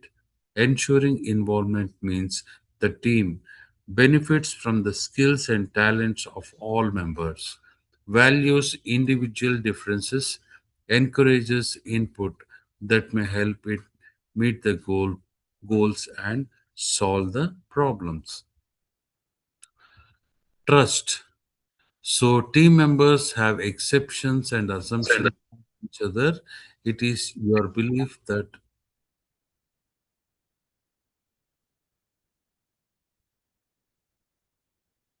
hello. Yes, sir. Yes, sir. Okay. So team members have expectations and assumptions about each other. It is your belief that the team members will live up to their promises. Trust allows a team to take risks, try new ideas, take greater initiatives. So, what are the positive roles in a team setting? Defining the issues, proposing tasks, seeking information and opinions, clarifying, summarizing, compromising, and consensus building. Negative roles in a team setting, dominating. If any one person is dominating, he is showing superiority, then certainly that becomes a negative area.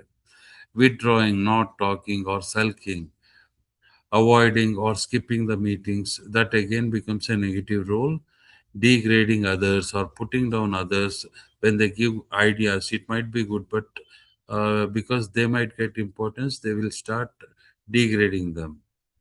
Being uncooperative or doing some side conversations, which will again hamper the team setting. Whatever team we have struggled to set, it might get disturbed. So You should have a team performance agreement. It is a contract among the team members. It is drawn up by the team members. It describes the group vision of the shared goals of the team. It also describes the methods for achieving these shared goals.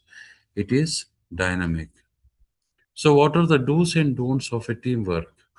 So, do's allow issues to be resolved properly and promptly. They come prepared on any time and make a contribution. Be empowered to represent your organization, express open and honest opinions, and also encourage participation. So don't judge anything, any idea, discourage reasoned disagreement, don't do such things. Keep members from stating their position, withhold information. So how to be a good team member, be a good listener, be honest and open, accept other people's needs, don't be negative, don't be defensive, learn to take the initiative. So, success for you in the new global and diverse workplace requires excellent communication skills. So, without excellent communication skills, you cannot have a good relationship, you cannot, that is good interpersonal relationships, you cannot maintain, you cannot have a good team, and you cannot grow properly. So the best part is always you should have a good communication skills, good relationship, and a perfect team wherein the team can work for a upgrowth of individual or the team itself. Thank you, one and all, for patient listening. So, thank you so much, sir. Yeah, That was really a very nice gist of how communication or interpersonal relations, how much it is so very important in any kind of a scenario, whether it is personal or even professional or even otherwise too. That was really a very crisp and beautiful way of teaching us, telling us how much it is important in these days. So, may I just ask you, how yeah, can we use it not only in teaching or in academics? I see that you are from the Department of Pathology. yeah, yeah. How can you just give us some more insights on or examples where you are able to deal with pathology students if you are into academics, or how do you incorporate this communication skills to the students of science, medical science? I would like to know that, sir. Uh, okay, ma'am. Actually, I am MEU coordinator for the university. So MEU is nothing but Medical Education Department. It's a unit, separate department. So for the entire Medical Education Department, I'm the convener, and for organizing any of the medical education programs for the faculties or for the students, we have to have a proper planning. For a proper planning, first we need to decide the topic. What is the concept on which I am going to do that medical education workshop? Next, I have to have a proper team.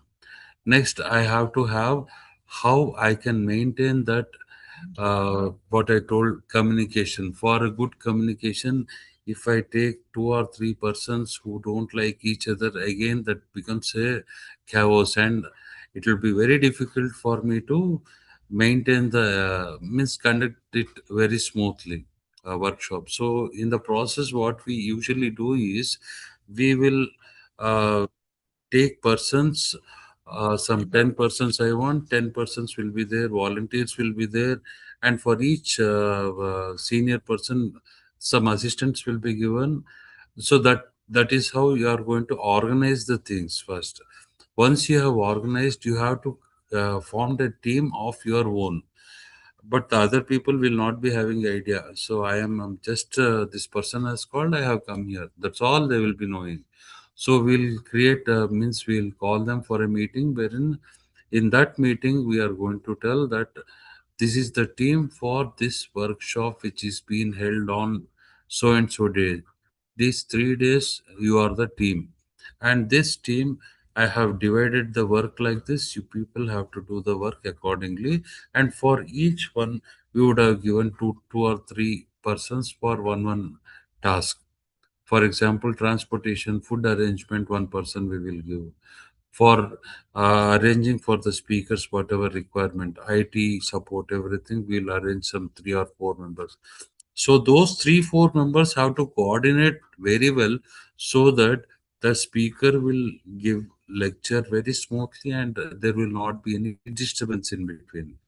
And small things, when the talk is completed, handing the mic to the participants to ask question, that becomes a very big issue, because they are all small things, but it is very important things, because the participants basically, or listeners whoever are there, they will have lot of queries they have to ask, and then only it has to get sorted out.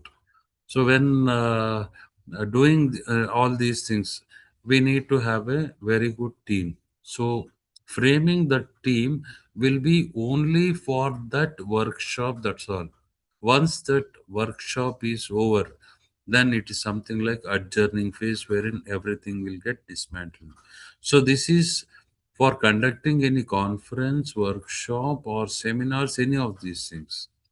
When we come to the department as a whole, in the department, to organize with the assistant professors, senior residents, we'll have work in the hospital, work in the college. We have to organize things. We have to tell you 4 people, you have to engage the practicals, so they have to coordinate among themselves. They should have good rapport with them. The colleagues have to have good relationship. At the same time, they have to have good relationship with the group D workers and also the technical staff, so that they are supporting during the practicals. When they require some reagents or something, they will do it correctly. Otherwise, if they don't have proper relationship and they don't communicate properly, certainly a lot of disturbance occurs. This is about the college per se. When we come to research area, so in the research area, we need to have there will be a research director or convener, whatever names they give, and they will below them there will be research scholars. There could be technicians. All these people will be there. So we are, for example, I am having 4 projects. All the 4 projects I cannot give to the same person. So for one research project, I will have one team, and I will tell this is the research project we need to plan. So that time again, that one team will be formed, and how this research project has to be done right from the beginning, that is the scratch, till the last. So that entire thing, we need to chart out the activities. For that, a proper communication is required. And if one person suddenly has fever for 1 week, he is not come, the other person has to cover up, and somehow it has to get over. That is the teamwork, wherein the work should not be hampered. The team has to see to it that the other person will cover up these things and somehow get the work done. It will get over. So that's how it will go on. And once that research project is completed and it is been submitted, for example, whether it is publication or whether it is a project submitted to ICMR, etc., once that is over, then the team will get adjourned. And next project, once they get, again a team will be formed. So this is how the form of communication, relationship, and at the same time, teamwork will play a vital role in research, academics, or when you are conducting any conferences. This is how it happens. So when it comes to multidisciplinary activities, here what happens, for example, I am from medical profession. So I'll be having from engineering profession. So I'll be having one person from pure research. So like that, multiple people are there. And for example, I will already it's been done. I will just give an example. That's all. For example, most of them will be having an idea about pregnancy kit. So when a drop of urine is placed, if the person is pregnant, the strip will tell yes, pregnant or not pregnant. So that strip itself, that kit itself is sufficient. How that came into existence? So for that, technical person was required, a medical person was required, at the same time pure research person was also required. So there were multiple disciplinaries which came together for a common cause. So finally, they would have prepared many types of kits, and at the end, only one type of kit would have got successful, because they would have used that reagents and all at different concentrations. For that, multiple research scholars would have put lot of efforts. At the end, only one final thing would have got accepted. Okay, at this amount of reagent, if it is used, or this amount of hormone, or this type of paper, or this type of synthetic material, they would have planned all those things. Then finally it would have come to one stage. Then only that kit or equipment, whatever it is, would have come into existence. So this multidisciplinary, why the idea of taking this topic it came to my thought was because this was a multidisciplinary conference, and many of the areas I have seen, all the disciplinaries, if they're coming at one area and doing multiple works, it will be really fascinating and also fantastic for human life as such, what I feel. Because it plays a very, very vital role, because we are all having knowledge at different levels and different fields. And all this knowledge, if it comes to one end, especially Aruna madam, she has taken a lot of efforts to put everyone together at one area, that to 2 weeks. She has taken a lot of pains. So I was just thinking that why can't we all join together and come out with bright future colors, so that it will be helpful for our nation. So that was the idea why I took this. I appreciate you so much, sir, for that kind of a futuristic idea that you had, belonging to medical department and still talking about taking up a topic which is so very multidisciplinary and in a multidimensional manner. You have covered each and every uh, point that is related to team building, to time management, to leadership, to how a team works on. Yeah, whether it is a decision making or even communicating, the interpersonal relations that you have talked about, and proper examples. Yeah, it was just going like a flow, like how a river smoothly flows. There is no itch, there is no glitch, there is nothing like, even most of your examples that you have cited are so very common in all our endeavors that we are doing. Nothing like you need to talk about out of the world. It is so very nice to hear from you, sir. And thank you so much. Instead, I have to thank Sidvi Foundation and Dr. Aruna ma'am for giving us this kind of an opportunity, all coming up together, and we are just taking it's like devouring the nectar from so many flowers in one garden. That's how I can actually tell. And you are all coming here together, not only just helping her, you are helping us also as participants. We are getting the benefit out of it. And she's the one who has been the steering force behind bringing each one of you stalwarts speakers like you coming together, um, rendering whatever help you could do by joining us at the right time and taking up such kind of topics. is really an immense work that you all have done. Thanks to Aruna ma'am and thanks to you also, sir. Now, may I please allow the participants to ask you something that they would love to Yeah, hear yeah, more sure, from sure. you, sir? Yes, sir. Yes, yes. So, dear participants, anyone who wants to talk to sir or maybe share a word with sir, please kindly unmute yourselves and please share a word with Good evening. everybody. Good evening, sir. Sir, I am Dr. Hamida Khatun, sir. Yeah, yeah, yeah. This is Dr. Hamida, please tell me.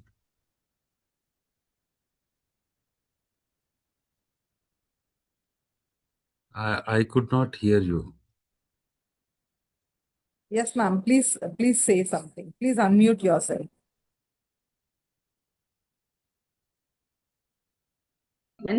I just want to interact with you that how do you promote a culture of mutual understanding, collaboration, and teamwork among the Dr. Hamida, sorry to interrupt you. colleagues? Sorry to interrupt you. Actually, your voice is not Your continuous. point There is of view, a lot sir. of your voice is not Sir, continuous. It's breaking. So I was not able to get your question clearly. sir, actually, I want to know from you, sir, how do we promote, how do we promote a culture of mutual understanding, collaboration, teamwork among our colleagues? Okay. How do we promote? I couldn't get the question full, but How do you last, promote colleagues? That much only I could get it. yeah, even I could hear that much. Maybe, ma'am, Okay. could you please repeat the question once again if it will be more clearer, or please type in the Even, chat box. chat box you can type. That will be very nice.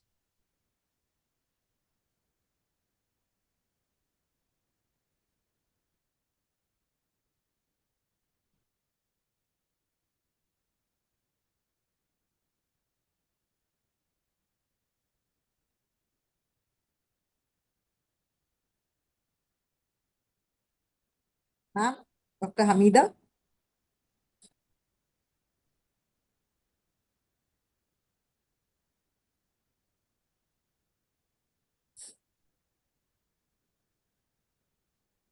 Okay, while I think ma'am is trying to type in the chat box whatever she wanted to. Maybe other participants who would like to interact with sir, please. Caroline. Hamida ma'am, yes, yes.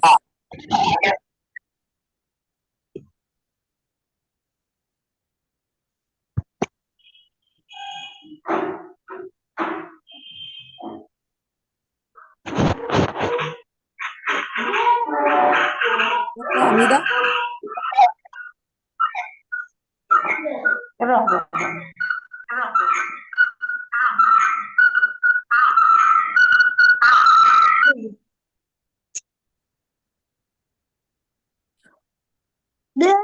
ৰ না যিটো কামৰ কাৰণে কৰিছো সেইটো হোৱা নাই ৰ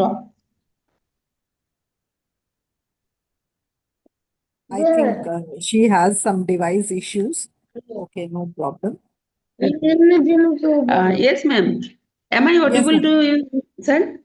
And now you Am are audible, ma'am. Please, now Yes, just ma'am. Actually, I want to know from sir that how do you promote a culture of mutual understanding, collaboration, and teamwork among your colleagues from your point of view, sir? Okay. And Huh. Dr. Hamida, actually, it's a very good question what you have asked, and it is uh, required for present scenario because most of them, what has happened is due to advanced technology and people's brain are getting into the technology rather than absorbing from the technology. They are Yes, sir. becoming more of isolated, and they feel very happy and enjoying by seeing the mobile or whatever they see in the mobile, and interacting with other people. It is becoming little less when compared to the previous generations. So this is what is happening with this is, Absolutely right, sir. if Yes, sir. Yes. if I ask you something, you please do this one. What they will do? Why he is asking me? I will not do. Let him ask the other. So these are the things which will always come into picture. So what we need to do with the colleagues, there should be little mutual understanding. Now most of the places they are coming up with some new methodologies, wherein monthly once or weekly once they all sit together, they start discussing about some common concept. Dr. Hamida, you are from which department? I am from mathematics department, sir. Maternity. Mathematics, mathematics. Sir, Mathematics, mathematics. mathematics, maths. Mathematics, okay. Maths, okay, Yes, fine. sir. Yes, So, sir. yeah. So, mathematics, for example, if you are taking some concept of developing some new hypothesis for any theorems or any some theory you want to come out with that, you can just select some 4 5 different people from different sectors. Mathematics only, Yes, different wings, yes, sir. different thought process. You can sit together, you can start discussing, and try to get inputs, and you four can formulate one and you can present it. Because telling this one is very easy for me, but practically it is very very difficult, because convincing a human brain is one of the toughest job in the earth. And I usually use different methodologies based on understanding the person how he is. For example, I wanted to do one research work on thyroid, some disease. I wanted to do one work, so I wanted to just collect data, and I wanted to do the procedures, etc. So I wanted assistants also for me to complete the task. How I have to go? When I started discussing with other professors, they will first look at you and they will start telling, okay, oh, he wants to do it, he wants to go ahead of me. So let me see how he will do. So these are the things which will be going on. And some people are in such a manner that, okay, he's doing, no, I will also do. Why I can't do? Because Yes, our yes. ideas will be different, their ideas will be different, but they want to present our idea with their own idea, with their own thoughts, which is not possible and it will not work out. So you have to divide your project. You have to divide your project. Any project you are going to take, you divide that project into 3 or 4 different parts. So one part you discuss with one team, which is good with that. Another part with other people, other team. Like that, 4 different teams you can keep. You collect all the information. Finally, you have to compile everything. Saying to that, you have to have your own thing. This is how I usually practice, because I also faced some problems earlier during my professional career. So now I have developed this one, and this strategy has worked out very nicely for me. So each team will be thinking, hey, this small topic only, no, it will not be helpful. So they will finish up the topic and give it to you. And you will also understand that one, and it you would have got that stage one ready. Second stage with other team, that will also get ready. Third stage will also get ready. Fourth stage will also get ready. So all the 4 you have kept for yourself. Now you have to sit and compile. So during that compile, there you can use the help of AI. You can use AI. AI, there are many things are there in AI.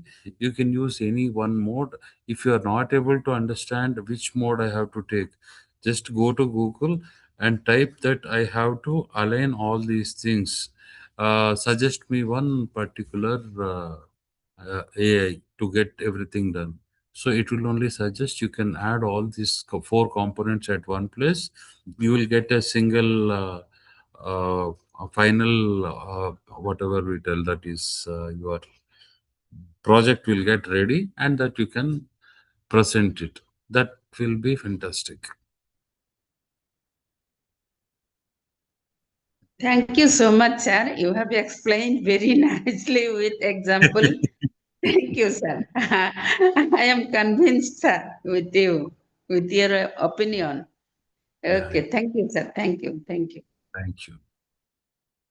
So this seems to be an this chat or this questionnaire session happens to be the best example to talk about multidisciplinarity, because a person from medicine, a person from mathematics background, science, technology, and discussing something related to social sciences or humanities or liberal arts on a platform which is so very technological and digital these days. What else can we say the multidisciplinarity is about, if not for such a thing?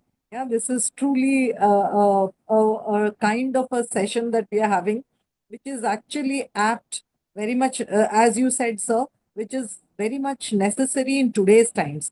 That too, where people from each one comes with a different perspective and a different mind. Yeah, and coming together, collaboration, coordinating, collaborating. This is not an easy job. And in today's times, it's all the more difficult and harder because we all are stuck to this small device, a smartphone, and we all live in our own worlds other than living in this world. Yeah, so it is difficult for people to come together, align with their mindset, and also cooperate. Handling people is the toughest job that we have in today's scenario. It is not that easy, but definitely it is not even something that is impossible.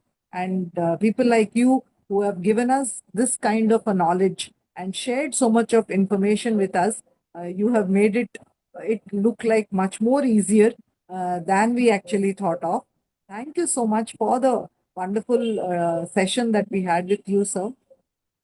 I'm Yeah. sure each one got a piece of understanding from this short and sweet session. Of course, we should hear more from you, sir. Next time, not only in this FDP, next time when we have you in a different session, we will hear more from you, sir. And I'm sure each one of us will want to hear something else from you other than teamwork and team building and interpersonal skills. There are many. We would love to hear from you more than what we heard about today in today's session. We shall continue to meeting you. We shall always have some such kind of sessions, multidisciplinarity or even interdisciplinarity, which should be the main focus, because all of us live in this kind of a world where each one needs others' help and support from all directions in our day-to-day managing times too. Such is the world that has become now. Without knowing something from someone, we will not be able to move further. This we have all understood. I think COVID has taught us all this. Yeah, someone who never thought about Actually, having. simple thumb rule is, uh, we cannot go against nature. Nature is the deciding factor. Nature means nothing but God or nature, whatever it is. Very true. So, human being is a social being. So, nature, we have to use the nature, we have to be with the nature. We cannot, we are social beings, we have to have dependency. Without dependency, human beings cannot survive. He has to be dependent. So, if you are only dependent on mobile or only technology, your brain is completely occupied with lot of network. I don't think so that human being existence will be there. It becomes more of a robotic work rather than human being. So we Yes. need to have more of uh, multidisciplinary discussions. Then only it will be fine. I think we will Yes. become good. Next time, we will definitely hear more from you Yeah, on the yeah, same sure. note. Yes, sir. And Pleasure. maybe you can give us some more insights on how to be more connected with people rather than with the mobile or the smart devices that we have. Then maybe when we talk to our students in our own areas or in our own spheres, this becomes a very good example while talking to them or while teaching them. Thank you so much for the. Give the topic, madam. Next time, I think that will be done. Yes, sir. Any Yes, sir. doubt? Thank you so much, sir. Thank you so Yeah, much. thank you. On behalf of Sidvi Foundation and on behalf of all the participants who are here, and personally myself, we all really appreciate that you have taken time for all of us in sharing whatever knowledge that you have given us, immense knowledge that is there in store with you. But you have really given us in 1 hour's time. That is not at all possible. You made it possible, sir. Thank you from the bottom of our hearts. Each one of us have really learned a lot during this one hour session. Yours and an international speaker that we had previous to your session, it is really our I can say it is our delight listening to you, and also our privilege and a happy moment that we are spending time with you. 1 hour is too short and too less for us, but the more we listen to you, the more we will be benefited, and we await for a very nice session next time. We will definitely say that we should meet once again on a virtual platform like this to hear more from you, sir. Again, once Yeah. again, thank you so much, sir. To the participants, all of you, I would like to say that today's feedback form will be given by tomorrow in the group. Aruna ma'am said that she will post the group in the group. She will be posting the feedback form for tomorrow. I'm sorry if I have sent another one which is not today's. Please do not consider that. Let's have the feedback form of today's in tomorrow's early morning group messages. We will be having that. So once again, Thank I you. thank each one of you for being a part of this wonderful journey that we are having. Of course, we are coming to the end of it, today being the next day and the next day that we'll be finishing our 15 days program.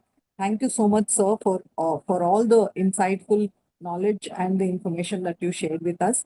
Thank you so much once again to all of you. So I officially, formally end the session as it's time for us to say bye to each one of us for today. Let's meet tomorrow with a wonderful note by 6 p.m. Okay. Thank you, sir. Oh, Thank you, Sir, ma'am. I Thank you, officially, ma'am. I Thank you, sir. officially close the thank Thank you, session, sir. sir. you. Yeah. Yes, sir. Thank you, everybody. Thank you. Feedback form will Thank come you. tomorrow. Yes, Okay, ma'am. Okay. yes, Okay, ma'am. Okay. yes.